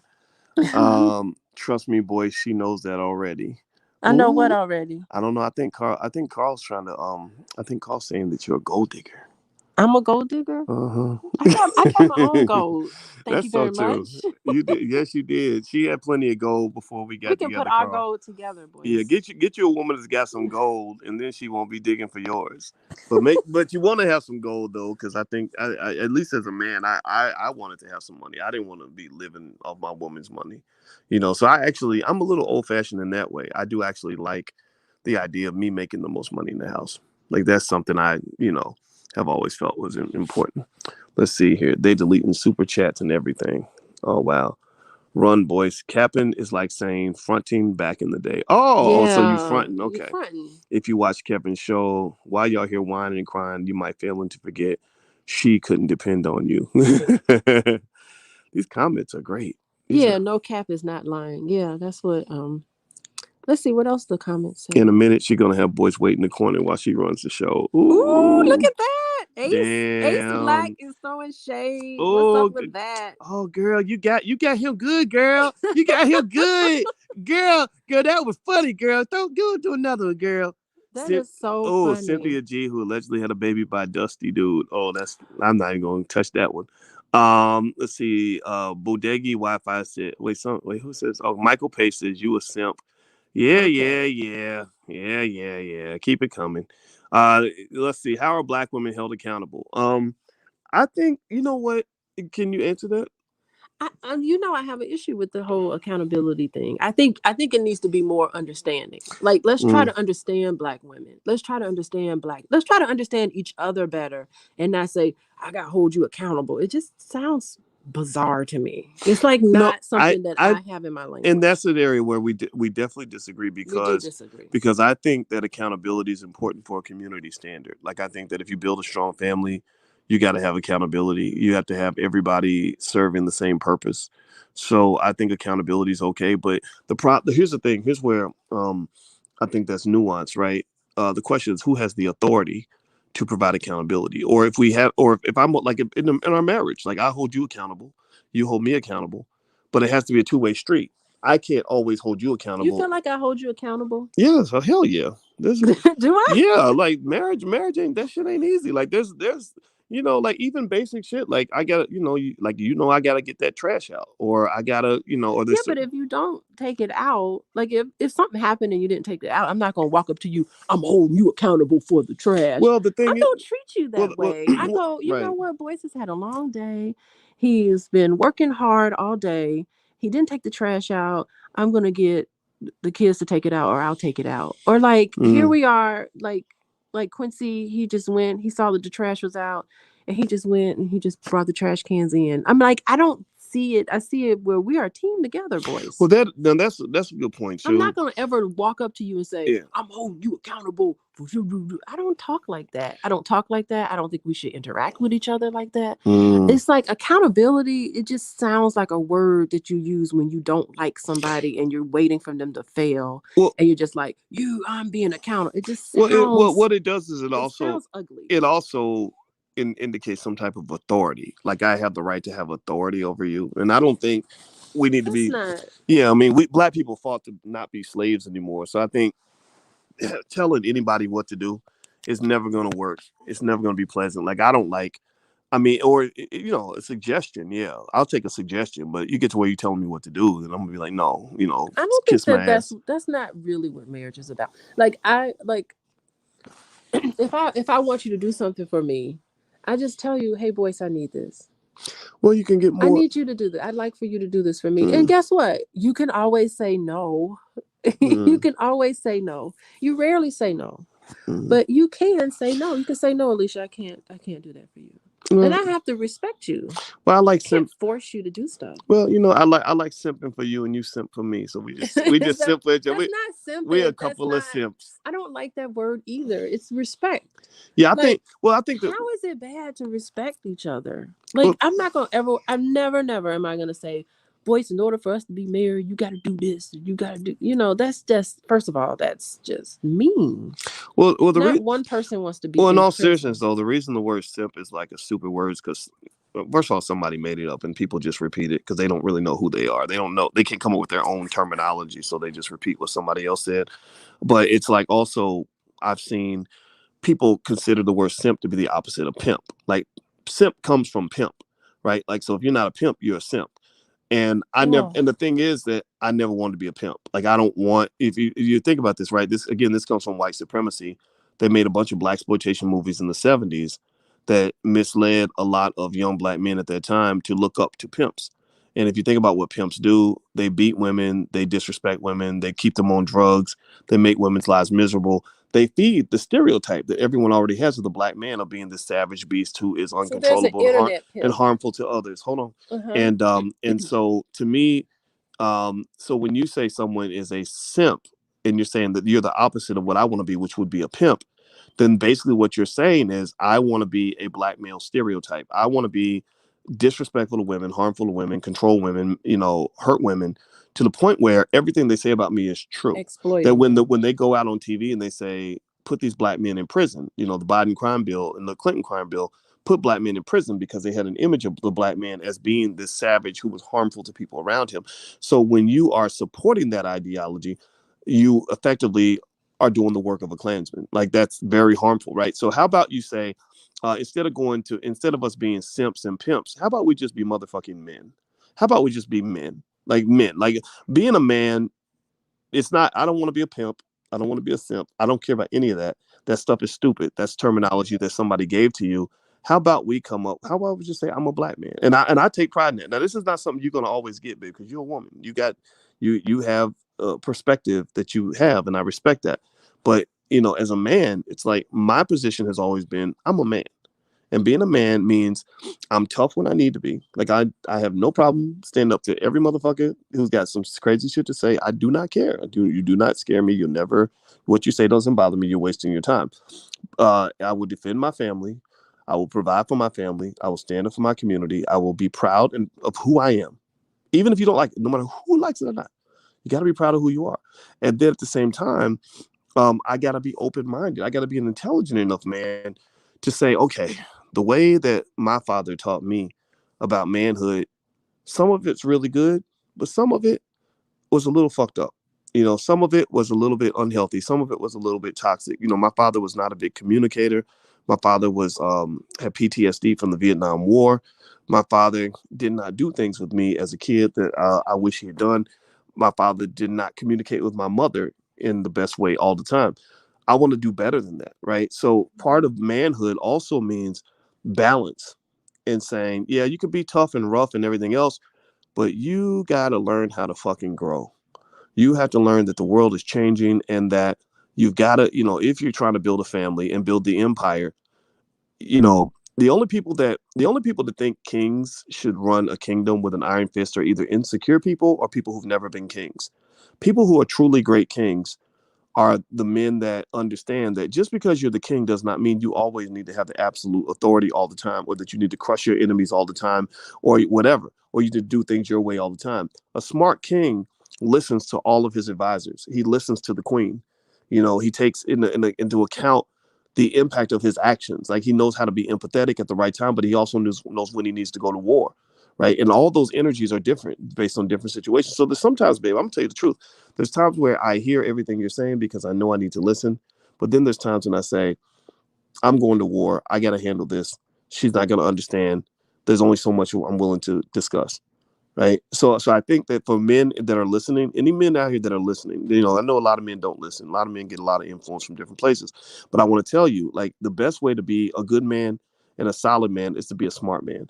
And ladies, pick a smart man. Pick a man that's gonna hear you, like, that's gonna evolve, that's open to new ideas. If he's stuck, like, if he thinks he comes into the relationship with a rigid set of beliefs about what a man does and how a man's supposed to be, and he's not even flexible on any level, that's going to frustrate the living shit out of you, because it's like those guys. You ever see those guys that are not that smart, but they get mad because their wife has a good idea and it's not their idea. Like that's like being in a fucking prison. So I personally think any man that wants to be a solid man needs to learn that requires you to be intellectually flexible. You got to be willing to grow. If you can't grow, then you're going to always be a midget. What do you say, babe? Yeah, and I think your comment about pimps. Oh, are you okay? Yeah, I'm coughing. Okay. Sorry. Yeah, I think the comment about pimps, as you were talking, I was thinking, wow, there are a lot of internet pimps, Oh. who exploit black women for likes. And I don't believe in naming Mm. people, honestly. I just think, you know who they are. They believe in taking the one thing where you should be the most compassionate for black women. And the Mm-hmm. fact that a lot of the responsibilities that are on us, we're expected to do quite a bit of things with little or nothing, and we getting it done. And to take that and to exploit that for likes or views or whatever, that's like internet pimping. Mm. And Mm. you're not it's not solving anything. Mm. It's perpetuating whiteness, which is all the things that they have come out of slavery. you know Hmm. I mean, I don't want to go back to that sort of mentality, but that's what you're doing. And that's when I made that comment, like, okay, after you pimp black women for likes on Hmm. the internet, are you going to go to bed at night and sleep well? Mm. What's your conscience telling you? Like, good grief. And what's your life look like? Can your personal life really look fulfilling when all you do all day long is just trash talk a group of people? Mm. That's really true. I mean, Yeah, what is well, your well, life I like? know a It's lot. not I know. fulfilling. Well, I know a lot of the people that are like big internet personalities, because some of them I created them. Some of them I put them out there. Like, so, sometimes I regret it, but some of those people, like, they got their first platform because I shared mine with them. Hmm. And I can tell you, some of these people have severe mental health issues. If you look at their lives, like, some of them, maybe if I've like seen their personal life is not really together. Like, they're not exactly people you want to learn how to actually live a productive life with. And that's something I think a lot of people just don't know. Like, it's kind of the internet's like a weird place. And one of the reasons why I think talking about relationships, just if people ever want to know, like, why we talk about relationship stuff on this channel, is because it's very hard to build wealth if you can't maintain relationships that are healthy and productive. And so some people will say, well, Dr. Boyce, you need to stick to stocks, or relationships are not your thing. Actually, relationships are my thing, because the ability to build healthy relationships has been the number one factor in my ability to be successful. Yeah, I mean, it's out there. It's an open secret that I've made millions of dollars. And I just don't brag about it because I'm not, I don't want, I never, I know the stupidity of being flashy, but it's like the reason that that has occurred is because I built relationships. If you go through your life and you're trying your best to help and support and bless people, then blessings will come back on you, right? So sometimes bad things come back. Sometimes I help somebody and it doesn't work out, but 9 times out of 10, if somebody's like, oh yeah, Boyce really had my back, or Boyce helped me get started, or Boyce helped me do this, or help me do that, those people then turn around and they return the favor, and it creates opportunities for you. A lot of people that I bought books. I've probably sold 100,000 books over time, and never has a white man ever signed me to a book deal. Well, a lot of the reason that that has occurred is because when I engage with even my audience, my first thought when it comes to investing in wealth is, how can I help you? How can I support you? How can I put more money in your pocket? Like, as much as, so the haters are not really the people that are going to support. They're just, unfortunately, maybe they're jealous, or maybe they're just mad, or they just don't agree, when they just, whatever. But the people that have my back, they don't have my back because they think I'm cute. They certainly don't have my back because I'm nice, because I probably piss them off at least once a week. They have my back because I've helped them, because they can look in their bank account and they could say, damn, I am doing better now because I started listening to Boyce. Or I have a house now because I'm listening to Boyce. I own a business now because I listen, because of something Boyce said. And that's what it is. So it's all about relationship building, in the sense of, I learned that from George Fraser. George Fraser said, if you ever want to start a healthy relationship off on the right foot, help somebody out, do something good for somebody. A lot of the people that come on my platform, I just share it with them. I say, hey, if you have something smart to say, you can go on my channel. And some people have taken advantage of it and been harmful or done terrible things, but I don't let that stop me from trying my best to be a good person. So anybody who has crazy things to say, I think it's okay. But honestly, when you say crazy stuff, it's more of a reflection of like your own unhappiness, and it's very sad that we can't build a bridge where maybe I could, be of benefit to you, because you're so determined to be mad. You're so determined to hate me. You're so determined to do whatever. So it's what it is. Let's see here. So somebody says, don't build your American dreams off of black nightmares. How are you morally different from predominant society? Um, I don't, that's a good point. Yeah. I mean, if you build your American dream off of black nightmares, then yeah, I guess there's some people that are good at tapping into black trauma.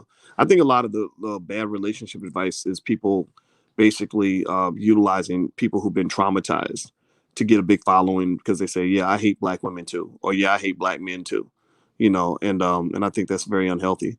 Let's see here.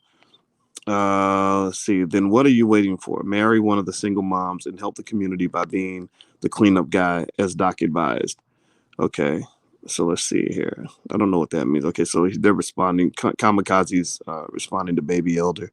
Well, I'm gonna tell you, I mean, see, dating a woman with kids. I find that so strange that people like. It's weird. It's like all of a sudden, it's not really the last like year or two. Oh, That it's been a suddenly, big that thing. suddenly everybody's like dating a woman with kids. That's crazy. The majority of your women have kids. Like, who are they dating? Now, Well, I mean, maybe, we're in our late 40s, boys. So maybe, we're a whole yeah, different that's thing. true. It's That's not so like true. Maybe these it's guys are not having like sex with each other. Like, who are you going to? Most of the black women now got kids. Now, if you mad that she got kids, you need to talk to the daddy too. Like, why are you not taking care of your children? I just think that's so strange. Like, there's so many men it's just a that you're thing. seeing It's a on. thing I right think it's now. like a fad. It's got to be a Yeah. fad. It'll pass. And these men are just talking. They in a couple of years they'll be like, yeah, well, normally I wouldn't date a woman with kids, I but will tell you, there are some. Now, I will say something. There are some women my age who've never been married and don't have kids. yeah. And when you talk to them, you understand why. Mm. You just understand. I'm like, okay, I can get why. Why? Oh, You why? just, Oh, why they don't have kids? yeah, you can see why Oh, they because they nobody never. nobody ever wanted to have a There's baby with you. something to that. Like there's something to that. Well, I always They're believe. the I believe that in they can general. be a little cold, Well, you know what? If not you, very warm I will people. tell this. I tell this to everybody that asks me about it.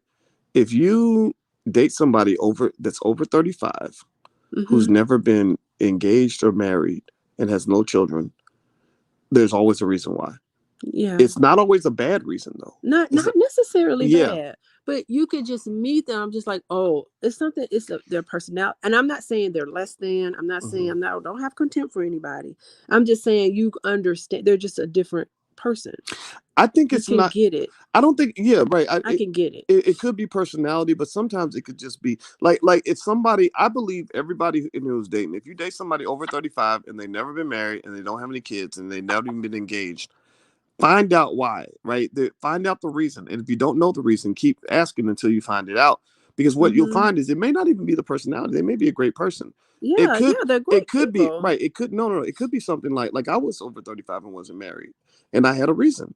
What was my reason? Well, because I was first of all I was in school in graduate school till I was 31, and then I also became an entrepreneur, and I didn't want to get married as an entrepreneur. Yeah, it's tough early. Being an entrepreneur, and getting married, That's shaky. that would have been tough because it'd be like starting two businesses at once. One business was already enough, taking up all my time. I'm working 80 hours a week. I didn't have time to also do that for But wife and kids. I would have loved to marry like a budding entrepreneur, and we're living in a studio apartment together. I just think that's so romantic. We're putting our money together, trying to buy whatever we need for the business. Like, I think that to me, I just think that's so great.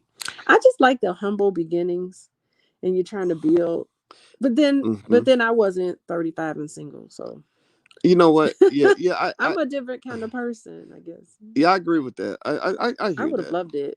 Yeah. I think I've heard people say that, but it wasn't my thing. Like I didn't want my relationship to interfere with what I was trying to do professionally. But I really encourage anybody if you date somebody over 35 and they're not married and don't have kids and have never been engaged, find out the reason why. There's always a reason why.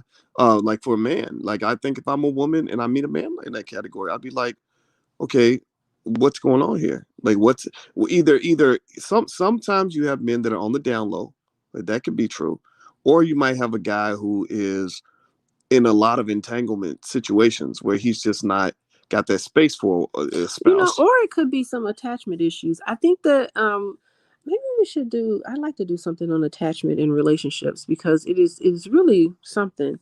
If you didn't have that consistency when you were growing up, it's very difficult to feel like you can trust somebody or trust your own judgment Mm, that you can pick the right person, because you mm. never had that real secure attachment as a child.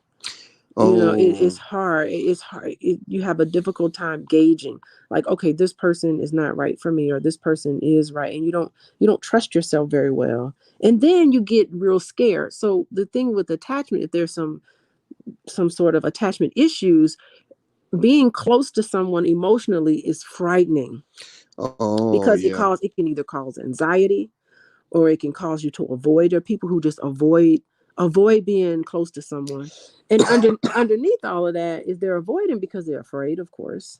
Mm-hmm. So some people just don't want to let somebody get close to them in that way, Mm, because they have had like such a difficult childhood, because they didn't have that one particular parent that they feel that they could have that consistent, secure attachment with them. And so that colors how you see the entire world. So if I can't trust that my own parent will come through to me, how's the rest of the world going to measure up to that?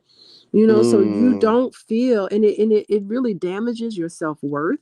You don't feel that you can achieve, even though you want it. The desire is there to be trusted and to be loved, but then you start getting into a relationships and you start distancing yourself. You start putting up walls and barriers, and no one can. If you weren't able to put your walls down, boys, it would have been difficult. It's difficult to have a mm. relationship with somebody and you feel like you don't even know them.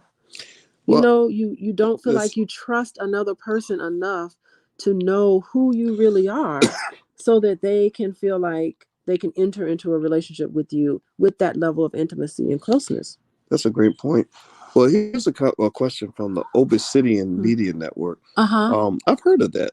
I don't know much about it, but I've heard of it. And Wait, that's Obsidian. yeah, Obsidian Media Network. do you Okay. know Obsidian? Well, that's my favorite stone. Oh, the Obsidian is your favorite That's stone? what we gave away at my wedding. Really? At the wedding. We did. Yes, you gave powernomics away, and I gave power crystals. So that was it was called an obsidian stone. It was obsidian black. Yeah, Oh that was wow! it was Look at rose that. quartz. I gave away rose quartz and obsidian. Okay, Anyway, okay. so Well, that's the I great work. learned something today. It says Dr. Boyce Watkins, Dr. Alicia, by definition, is not a baby mama. I guess I'm Why not. then would you advise other black men to wear black women you wouldn't wear it yourself? Please explain. Okay. Wait, Well, I'm not a baby mama. I guess I'm not.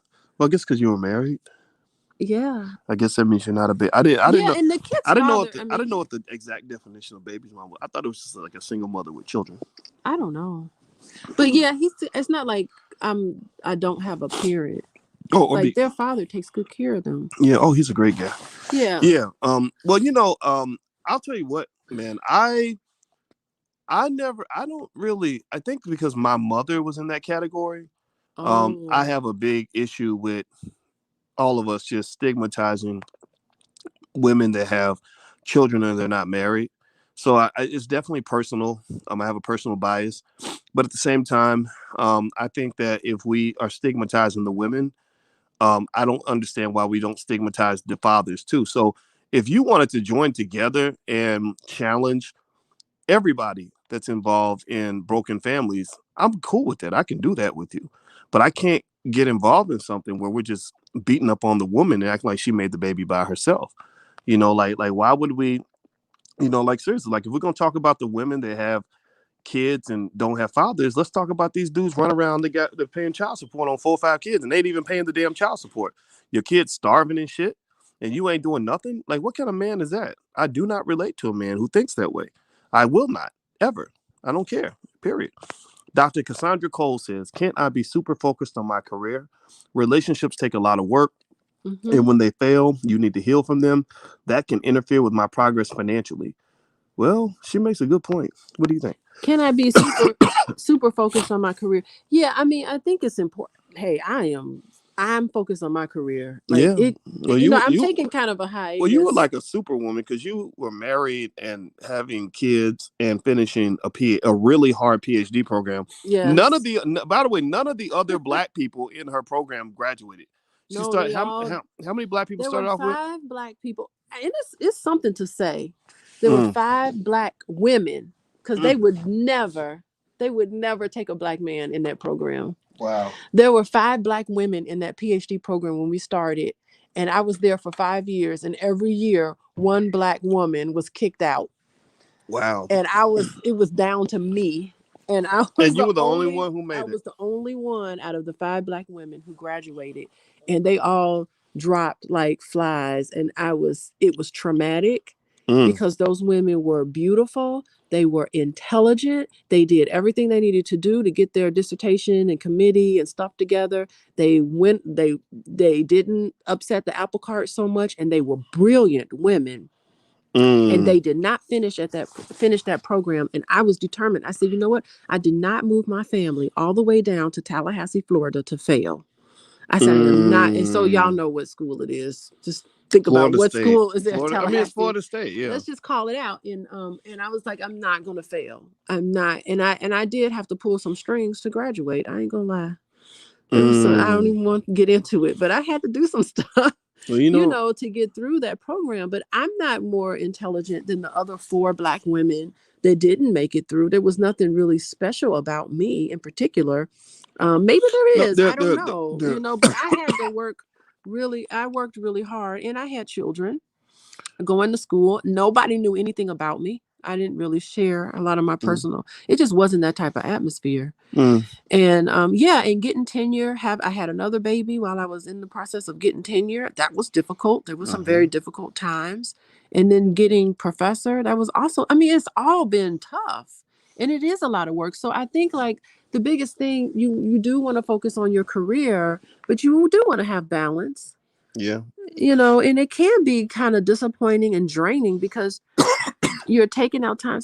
Oh, I bless know. I you. think Bless you, my boys. Are you my okay? allergies are kicking in. It's making me Oh, cough. poor thing. Yeah, but go ahead. Okay. Yeah, I mean, I think it is something of a balance.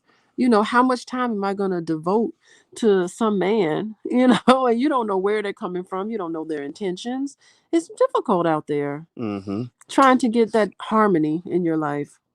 Yeah, yeah. Yeah. I mean, well, PhD programs are not easy. It's like hard Well, as a hell. PhD program, any sort of job, any sort of thing where you're an expert in what you do. You want to do a good job. You want to be successful. I mean, women have goals for themselves. They're smart. They're intelligent. They have a lot to give to society, and so you Mm. want to be able to have it all. Yeah, I saw somebody in here who said, "Why would you take on the financial responsibility of somebody else's kids?" Well, I'm gonna give you okay. But Financial oh, and responsibility. Alicia's PhD is in social work, by the way. That's cool. Hmm. Um, well, and that's where I think being thoughtful about it is important. Like so if if you're struggling financially, then you got to think twice before you take on any responsibilities. So for me, Go um, Knowles. You see Ben S. yep. So Okay. for me, when I was single, I didn't have a bias against a woman with kids because I had enough money. Like money wasn't a factor for me. But at the same time, if money is a big factor for you, then you may want to hook up with a woman that's making some of her own money. If she's making some of her own money, then that's going to be a good teammate financially. So taking care of kids isn't like a big deal for the financial reasons. The other point I would make is I would say that I'm uh, not certain I need you to take care of the right, kids necessarily. you don't. I Hmm. know you don't. You had Okay. you Hmm. had plenty of money, but the other Not that I have plenty of money. no, Like no, no. there's plenty of But you were, support for the kids, yeah, but and you were financially responsible, and they have a dad. So yeah. that's not, yeah. But then also, here's another thing too. Hmm. Like, when I was single and I was thinking about who I wanted to marry, because I was gonna get married eventually. I wanted to get married by 45 to 50, and I got married at 49 years Well, old. bingo. There you Yeah, go. yeah, that was my goal. I was like, even when I was 35, I was like, I think I'm gonna get married by 45. It's like, you know, I didn't really discriminate against women that had kids, because I like kids. I think black kids are cool, and so the same energy that led me to say it's okay to go into a household where the children are already there, is the same thing that made me want to be a youth track coach. Back when I was a youth track coach, I ended up helping out with a lot of kids that weren't mine. And I thought that was great. And a lot of us wouldn't be who we are if it wasn't for some football coach or some guy at the community center who donated his time.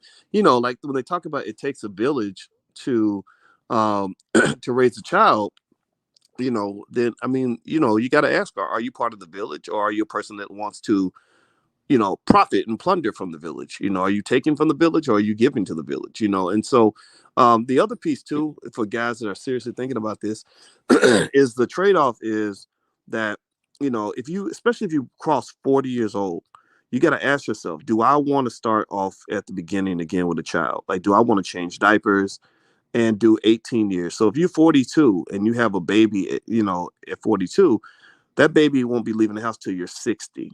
So that's a big commitment. And so me, I don't like changing diapers. So I was very happy that Taylor, our youngest, was what was she, 6 or 7? Hmm. Hmm. Yeah, when I first moved in. So that meant that I could still get the joy of being a father, because it's really a joyous But you experience. I don't want really to love it. change diapers. I hate changing diapers. So if we had a baby, which I don't think we're gonna have any children, but if we had a baby, you would never change the diapers. I did not. What kind of what is that? It was not that I wouldn't do it. Well, you know what I would do? I would pay somebody to do it. I wouldn't. Oh, I would pay for you to please. get a nanny. I do not. No, I do not want to change babies. I do not like changing diapers. It's not fun. So Why like, is that not so fun? like I'm telling you, like all the guy, getting the guy who's like over 40, who's like, yeah, I got to have my own kids. Well, I look can't at be no Eddie Murphy. stepdad. You got people like Eddie Murphy. You're How right, many and kids does he have? I think Eddie Murphy's crazy. I do not. I'm not changing. I do not want to change no diapers. I just didn't. He had a And child and I recently, think right? and I think at the end of the day, you can want what you want. Like, I think that's okay to want what you want. It doesn't mean I'm gonna make you change all the diapers. It means I'll get a nanny or something. But I never, So I think you got to know Someone who. said geriatric pregnancy. That's exactly what it would be. Yeah, yeah, We yeah. would be I old think, people getting pregnant. yeah. So I think so when people laugh about the stepdaddy thing, um, I guess I assume these must be guys that are much younger. Like if you're in your 20s, yeah, you can have a baby and start over, and and you'll be done by the time you're in your 40s. Good for you. But I didn't want to do that shit. I was like, no, I've already changed diapers in my life. I don't want to Oh, do that you've again. done it already. So it's Yeah, not like I've you. had I've had that whole wonderful experience, and I've and I think kids are great, and I love that when you are poured into black children, you get a chance to impact the community. Like you So get what about when you're 30? If you okay, so me and you, we're 30 and we're married, and you wouldn't change the diaper of a baby um if we're 30, or let's say 25. uh if I mean I We guess can't. We I don't have guess I would money have. for a nanny back then. Well, that's all a theoretical question anyway. But Okay, let's I'm see. just So, Dr. curious. Cassandra Coles, thank you for your donation. She says, Dr. Alicia, you are a superwoman. I respect you and the women that wear many hats. Congratulations on your achievements. Well, thank you. Thank you, Dr. Coles. That's Dr. Coles. Yeah, Look let's at see that. here. Um, let's see. Somebody says, and there's another reason why. I think somebody said you can miss me. Here we go. The Rebel says, I was happy for y'all. Y'all get married in the black love, but y'all can miss me with the relationship advice. It don't hit right, not resonating with me. Much love though. Yeah, It's you know okay. what? I Well, is think it? that's so great because like not everything is gonna are you okay? Not Yeah. everything's gonna resonate with everybody, Well, and also you he know? he could be he could be like half my age. Like if you're 25 Yeah. or 27 or 28, and you're just trying to go get some ass, then Well, we don't want to assume that. right. I Just mean, I don't know. Like if you're young, mhm. this stuff is not gonna make sense. 20 years ago, like it doesn't. It you only get it like this is OG advice. Like at least for me, Are like we an this is OG now? I am. Are you? If you want to be an OG, you can be. Oh my. Okay, I gotta like think about that. Yeah, like this is this is like advice honestly from like your parents or something for some of y'all. Like some of the guys that are in their 20s, I'm not gonna argue with a 28-year-old. Not because you can be right. You're right about your reality. But where you might want to think is that at some point you're gonna be my age. At some point you're gonna be in your 40s. And you're not gonna see the world the way you did in your 20s. And I know guys who lived in their 20s like they were gonna be in their 20s forever, and they didn't think about what's life going to be like in my 30s and 40s if I continue down this path. And so they didn't do anything to plan for the future. So that's where a lot of these old dead rappers come from. A lot of I'm just telling people, I'm just keeping it 100. People get mad when I say it, but it's true. A lot when these rappers are 45, 50 years old, dying from shit that normally kills old people, like looking 70 years old, dying at the age of 45 or 50. Sometimes it's because when they were young, they thought they would never get old. Like it was 1998, you were 27 years old, you thought you were going to be 27 in the year 2020. Oh, they were living like rock stars. Yeah, I mean, rock stars. Shoot, yeah, that's just how that was. That yeah. was. Yeah, so it was kind of Hmm. like I remember watching the episode of Martin where Martin was like, "Yeah, I ain't trying to tie myself down with no woman. I'm trying to be free. I'm trying to live my life and get it in." And the old dudes what he was playing poker with were like, he said, "You know what? If you a young fool, young fools turn into old fools." Hmm. And I was like, I don't want to be an old fool. I want to be in good shape when I get older. And one thing I have always believed is that if you find a woman that nurtures and cares about you, she'll take care of your old ass when you start getting older and fatter and life starts catching up and shit. Like the way you helped me with the high blood pressure thing. Like that was epic. Like that. I Oh, mean we was on it. Even my mom, even Nana was on it. She's like, every "Oh, do this for boys." We were Nobody all. It was nobody like, takes care of you better than a black woman. Like nobody will nurture the shit out of you more than a black woman will. and how did we? I mean, we felt good. You went to the doctor, and your blood pressure is all great. Yeah, yeah, That blood is pressure. so Yeah, you helped wonderful. me lose all that weight. Everybody online, a lot of people online were like noticing that I lost the weight. And they, and I know guys, there's some guys that think that's kind of funny. They make fun of that, and that's okay to make fun of me. I'm not that important. I'm not to be taken seriously. But it was like I really appreciated that. Every black woman I knew was on it in terms of like really taking care of me like I was their child. And that's not the first time I've experienced that. One time when I was in London, remember when I got detained in Oh London? yeah, I got yeah. detained in London, and they did some crazy stuff. And I got to the airport, and I didn't they didn't tell me where to go or what to do because I had to get my passport back because they seized my passport and I couldn't leave the country. And I got there, I didn't know where to go, what to do, whatever. And I was trying to explain to this white lady, excuse me, what happened. And I was like, they told me to come to the airport, but they didn't tell me what to do next. They didn't tell me what airline, they didn't tell me anything. It was crazy. And there was a black lady that was sitting there that was listening to me talk to this white lady, right? In London. And I did, I mean, I've been to London maybe 4 times in my life, right? So I'm in London and and the black lady overhears the white lady talking to me. And I'm like trying to explain it to this white lady what's going on, and the black lady goes, "Don't worry, Becky. Let's call her Becky." She's like, "Don't." Becky, I And got she had a this. little British accent. She's like, "Oh, don't worry, Becky. I'll take care of this." And so the black lady starts like punching. She's like, "So what's your issue? What's going on?" I'll start telling her, and then check this out. Out of the blue, she says, "Oh, I had to miss your event because my son had a karate tournament." And I'm like, what? And I had no idea this lady knew who I was. Like she was explaining to me like she needed like she was explaining why she was absent from class. And I was like, oh, you Well, she found was letting you know that she knows who you are. She was letting right, you right, know. right. She was like a supporter, and across the sea, like I'm thousands of miles from home. This black woman comes through, and like she gets me where I need to go. So check this out. Here's the other cool part. Mm-hmm. So she takes me through the airport, and we're going to where I need to go, and she hands me off to another black woman, and it's like, "Here, I need you to make sure you take care of Dr. Watkins. Make sure he gets where he needs to go." Blah blah blah blah. She's like, "Oh, I'll absolutely, I got this." And the other black woman gets me where I need to go, and the two black women got together and took care of this black man who was lost. How many times has that happened since slavery?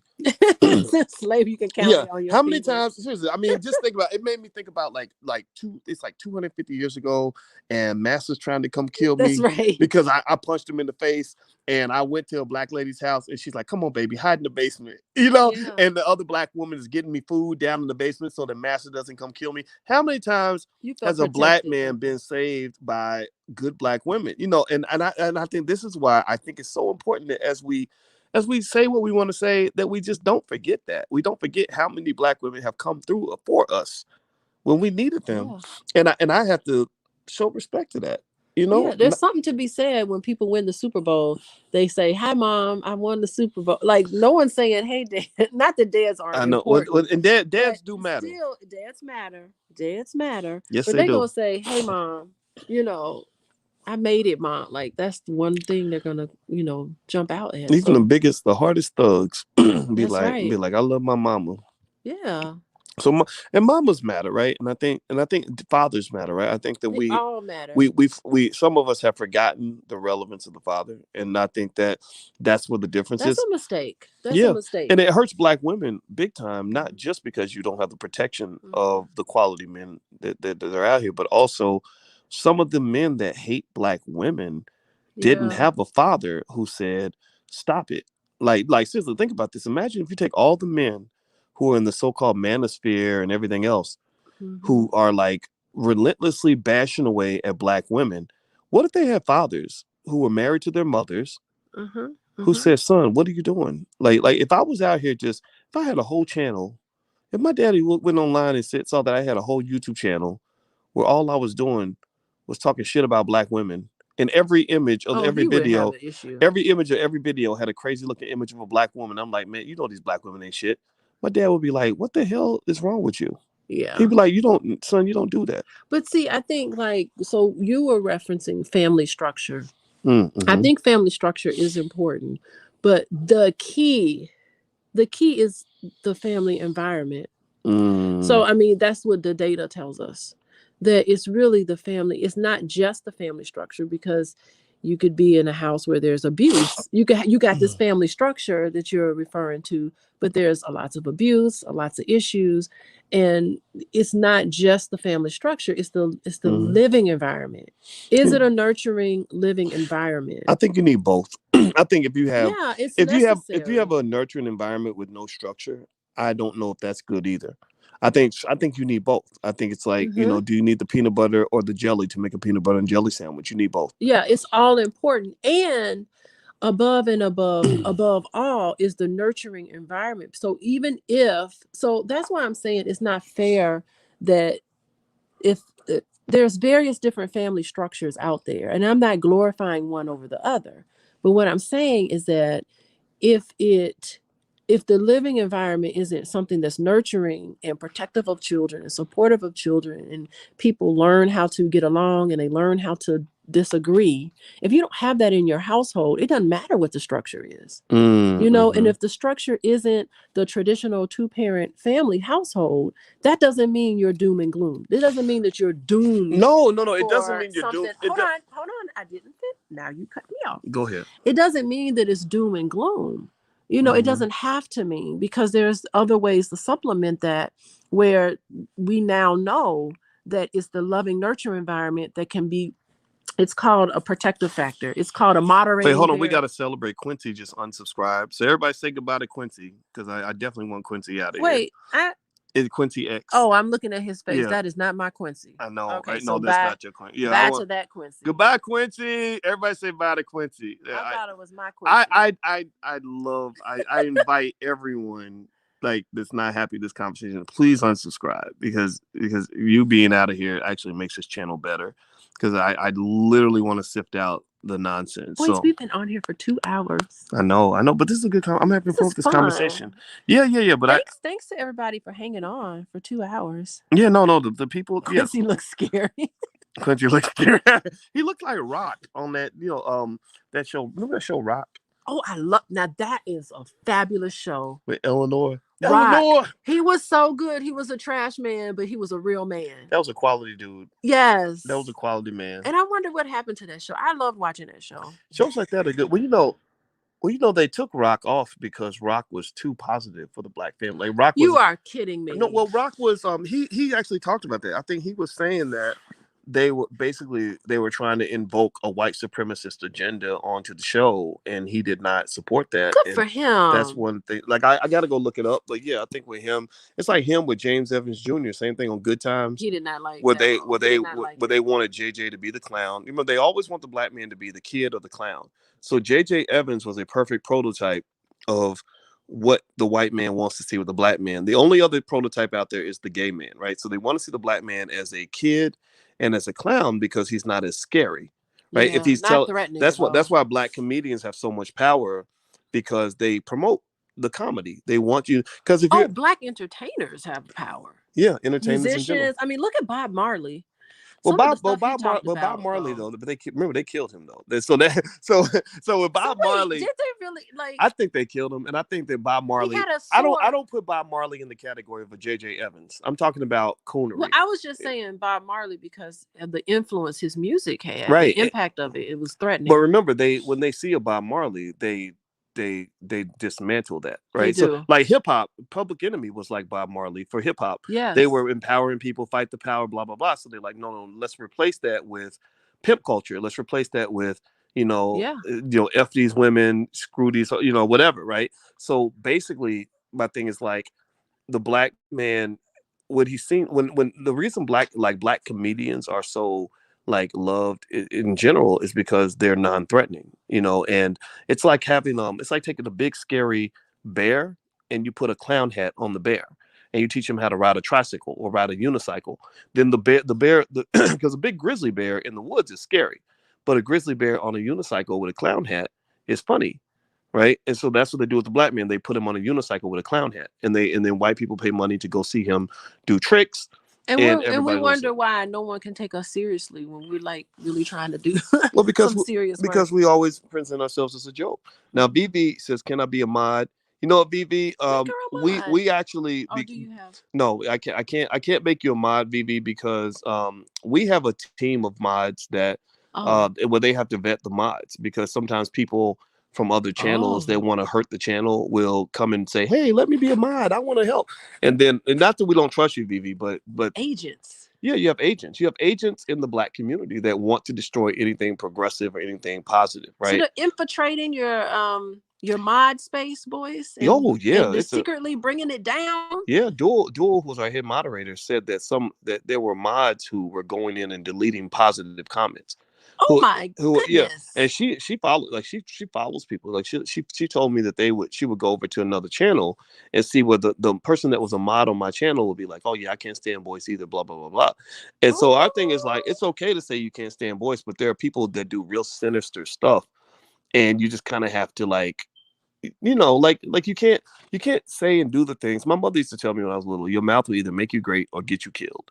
So basically, I know that the things I say, they've always got me in trouble. When I was in school, the little white teacher would have me in detention all the time because I would be like, this is stupid, or this doesn't make any sense. And then with black people, I fit in very well with some black people. Some black people I do not fit in with at all, because I'm very objective about how I see the culture. I look at the culture and I say, this is not working. This is why your families are all messed up, because you keep doing this dumb shit. This is why you broke, because you're making this. And I'm not the nicest guy when I say it. So some people get really mad.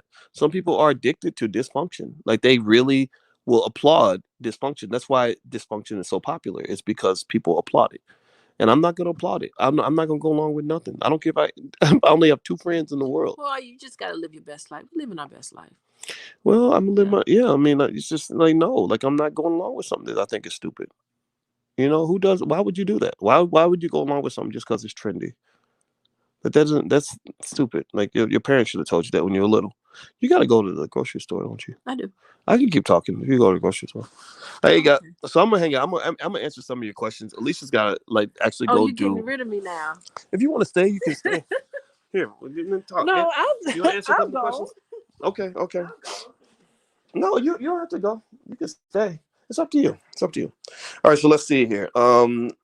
T. Khalik says, "Do you believe T's my buddy? I like T a lot.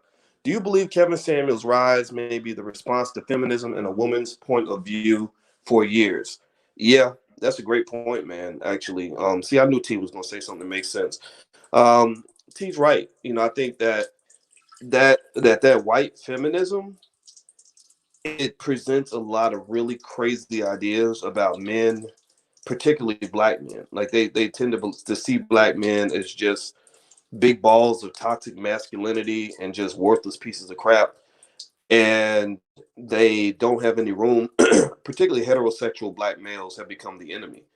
So what I did like about some of Kevin's commentary is, I did like the fact that he was speaking up on behalf of some of the things that many men were saying that people were not listening to. I do like that a lot. And I think that where I had to get off the bus is because I grew up in a space, and I think T can probably identify with this. I grew up in a space where, you can say what you got to say without just body slamming every woman that you see. Because if you're not careful, you go from being a man with a point of view to being a man with a vendetta, to being like a man who sees women not as cooperative partners that you're trying to figure this thing out with, but you start seeing women almost like competition. And when a man starts seeing a woman like competition, people start see that as feminine behavior. They see that as, like, that's what gay men do. Gay men, a lot of them, not all of them, you can't stereotype everybody, of course, but a lot of gay men are like, what do we need women for anyway? And this actually happens in the feminist movement. One of my friends told me she went to a feminist convention. This is a true story. She said she went to a convention for white feminists, right? And at the convention, she said that she kept getting hit on by all these, like, gay women. So they're like, yeah, fuck men. Men are terrible. Like, let's get rid of all the men.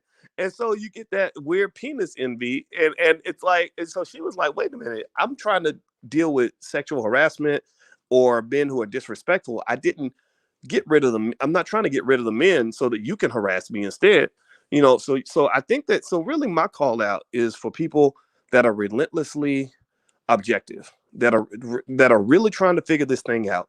The people that are really warriors for truth, those who will fight to be fair, who will fight for fairness, right? And it's a hard position to be in. It's like if you're in a courtroom and everybody defends, half the courtroom is like, I believe the defense attorney. The defense attorney is right. Everything he says is gospel. Everything he says is perfect. And the prosecutor is the devil. And then you got the prosecutor side that's like, no, he's guilty. He's guilty. Ain't no way he's innocent. I don't want to hear no evidence unless you're telling me that he's guilty. And then you're in the middle. You're like, I want to be the judge. That's always been something I always wanted to do. I want to be in the middle. I want to be the guy who says, okay, let's hear the defense attorney, let's hear the prosecutor, and then let's come to a verdict for the people who really want truth. So that's the way life is. It's just like Democrats and Republicans.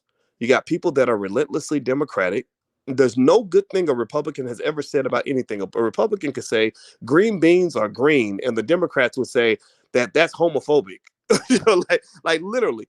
And then you got the Republicans who've never heard a Democrat say a good thing in their life, like extreme Republicans, extreme Democrats. But then you got people in the middle who are saying, okay, how do we do what's best for this country? How do we find out the truth? There are good ideas on both sides, bad ideas on both sides. Let's hear it all. And I kind of like that role. I like that final role because I don't like running around here lying. I'm not a bandwagon. Um, I don't. I'm not a bandwagon kind of person. I never have been. I never have been. And the benefit, or the reason I think I am like that is because when I grew up, I wasn't accepted by white people or black people. White people, thought I was just some black dude, right? Just the N word or whatever. And white and black people would make fun of me because I didn't do the same shit that every other black person did. Like I didn't know how. I didn't do the late. I didn't know how to do the latest dance, or I didn't wear my hair a certain way, or I didn't. I just didn't speak a certain way. Right? They say, "Oh, you talking white." And it's like, why am I talking white? Because my grammar isn't all fucked up like yours. Like, I'm not trying to be white. I'm trying to just be a person. Like, what the fuck is wrong with you? Right. So, growing up, I didn't fit into any of those cultures. Like, if something didn't make sense to me, I did not do it. If something didn't seem right to me, I did not participate. And so I don't go along with anything just because a white man validates something. Just because white people put it on TV does not make it good. Like a lot of y'all celebrate people on TV just because a white person put them on TV, or you believe something just because CNN said it, or just because Dr. Fauci said go get a shot. Everybody go get the shot. I'm not that guy. I'm the guy who says no. Explain to me exactly why this makes sense, and if this does not make sense to me, I'm not going to do it. So I know that's not popular, but the thing is that, and for anybody that identifies with this at all, what I encourage you to kind of understand is that this popularity thing is fickle anyway. The same people that are your friends today, half those motherfuckers ain't gonna be your friend if you say some shit they don't want to hear. Seriously, like 1 minute it's like, oh, I think you're great, I think you're so smart, and then the next minute it's like, oh man, I thought you were smart, I thought you were smart. Why am I not smart now? I still have I still got the same credentials I had before. Like wait, so I'm not smart now because I don't agree with you? Is that really what it is? Well, those people are not your friends. So what you have to do is, if you really want to stick to truth and you really want to be honest, you got to find your own internal core of validation. You got to validate yourself every morning and say, I am good enough. I am somebody. I am relevant. I am meaningful. I am okay. I am a good person. I am a quality human being, regardless of what anybody thinks. Most people cannot do that. Most people, I mean, maybe 10%, 5% of all people or even have enough self-esteem to deal with that, because believe me, people gonna talk shit about you when whatever. But let me tell you where that comes from too. A lot of it came from my parents. Like when I grew up as a kid, my mother, single mother, if it was a single mother for 3 years, then she married my father. Both of them, came from humble backgrounds or whatever. Like we know there's no poverty story you can't tell me that I can't identify with, right? I know what it's like to get the lights cut out. I know what it's like to have roaches in the house. I know what it's like to get the car repossessed. I've seen all of that shit, right? But one thing that my mother did that I thought was really extraordinary was she would do things with us as kids that her friends would clown her for. Like she got clowned all the time. So like people that clown me, I'm used to that because I've seen that, right? So they would clown her, or they would say, "Oh, you're too hard on your kids," or "Oh, you're too this," or "Oh, you should buy, get the baby XYZ for Christmas." And my mother would just be like, "No, I'm not doing that with my kids. Like you can do what you want with your kids, but this is how we doing shit in this house. Period." No, I'm not one of your little friends. No, we are going to follow a protocol. No, we do believe in personal responsibility. And I never saw my parents get caught up in Democrat, Republican. Didn't fucking matter. They never got caught up with trying to keep up with the Joneses. They never got caught up in comparing themselves to other people. They never got caught up in giving a damn about what anybody had to say. They went their own path with their kids. So what's the result? Well, 20, 30 years later, um, when my mother gave birth to me, she had friends that had kids at the same time. A lot of their kids are dead. They're in jail. They're unemployed. They're on drugs. They're struggling. My mother's kids, again, my mother, single mother, 17 years old, gave birth to me, by herself. Um, Years later, I got a PhD. My sister's a doctor. My brother is a millionaire. He's an entrepreneur. That's not typical in a lot of black families. And the core values that kind of led to that outcome basically came from a deep commitment early to personal responsibility. That's it. It was just like, for my father's position was, who gives a shit what people say about you? Who cares what people think? Half those people's lives are fucked up anyway.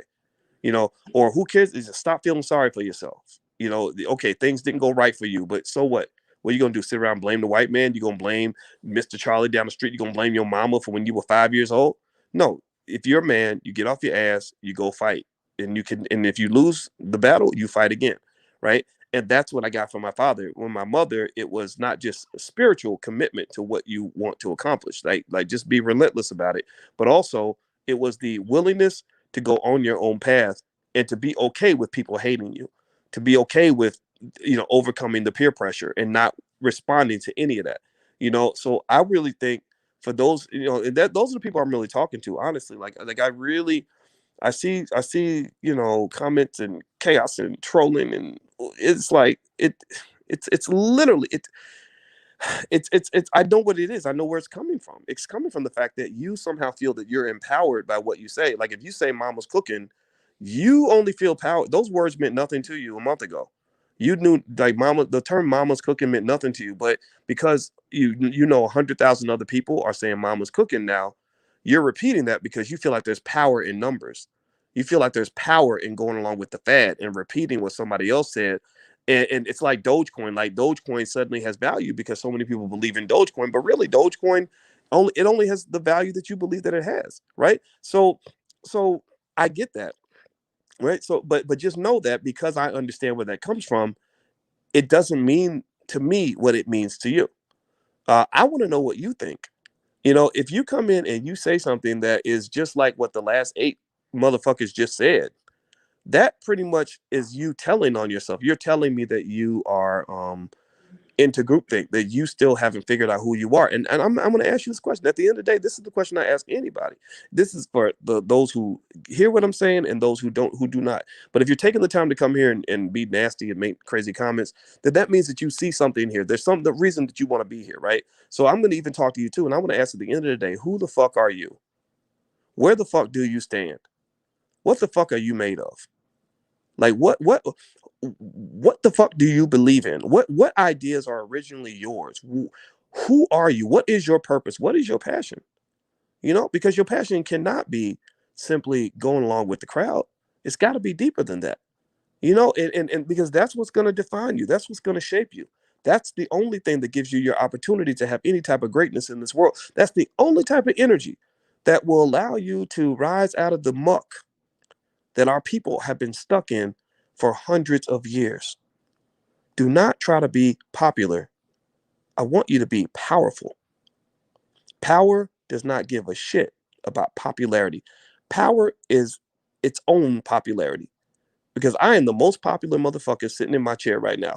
Like in my mind, what I am saying is as authentically connected to who I am as it could possibly be. There is not one single idea that I'm sharing with you right now that's coming from somebody who told me something just now that's telling me what to say to you. So, who are you? Tell me who you are, and I can respect that. Even if you disagree, I don't care if you disagree. It's okay. Disagreement is fine. Disagreement is good. That's how you're supposed to grow. But if you're just repeating somebody else, that tells me you're not quite ready yet. And I kind of like talking to the people that are ready. So that's my 2 cents on the issue. Once again, just going back to the very beginning, earlier we were talking about the Kevin Samuels thing. We don't talk about everything. Me and Alicia been on here for 2.5 hours, so we're about to go. Um, but in case this gets back to Kevin, anybody knows Kevin, tell him he is welcome to reach out to me. He should reach out to me through Andre Hatchett. Andre Hatchett is our mutual friend. I reached out to Andre. He texted Kevin. Kevin did not respond. So maybe he doesn't want to talk to me, and that's okay too.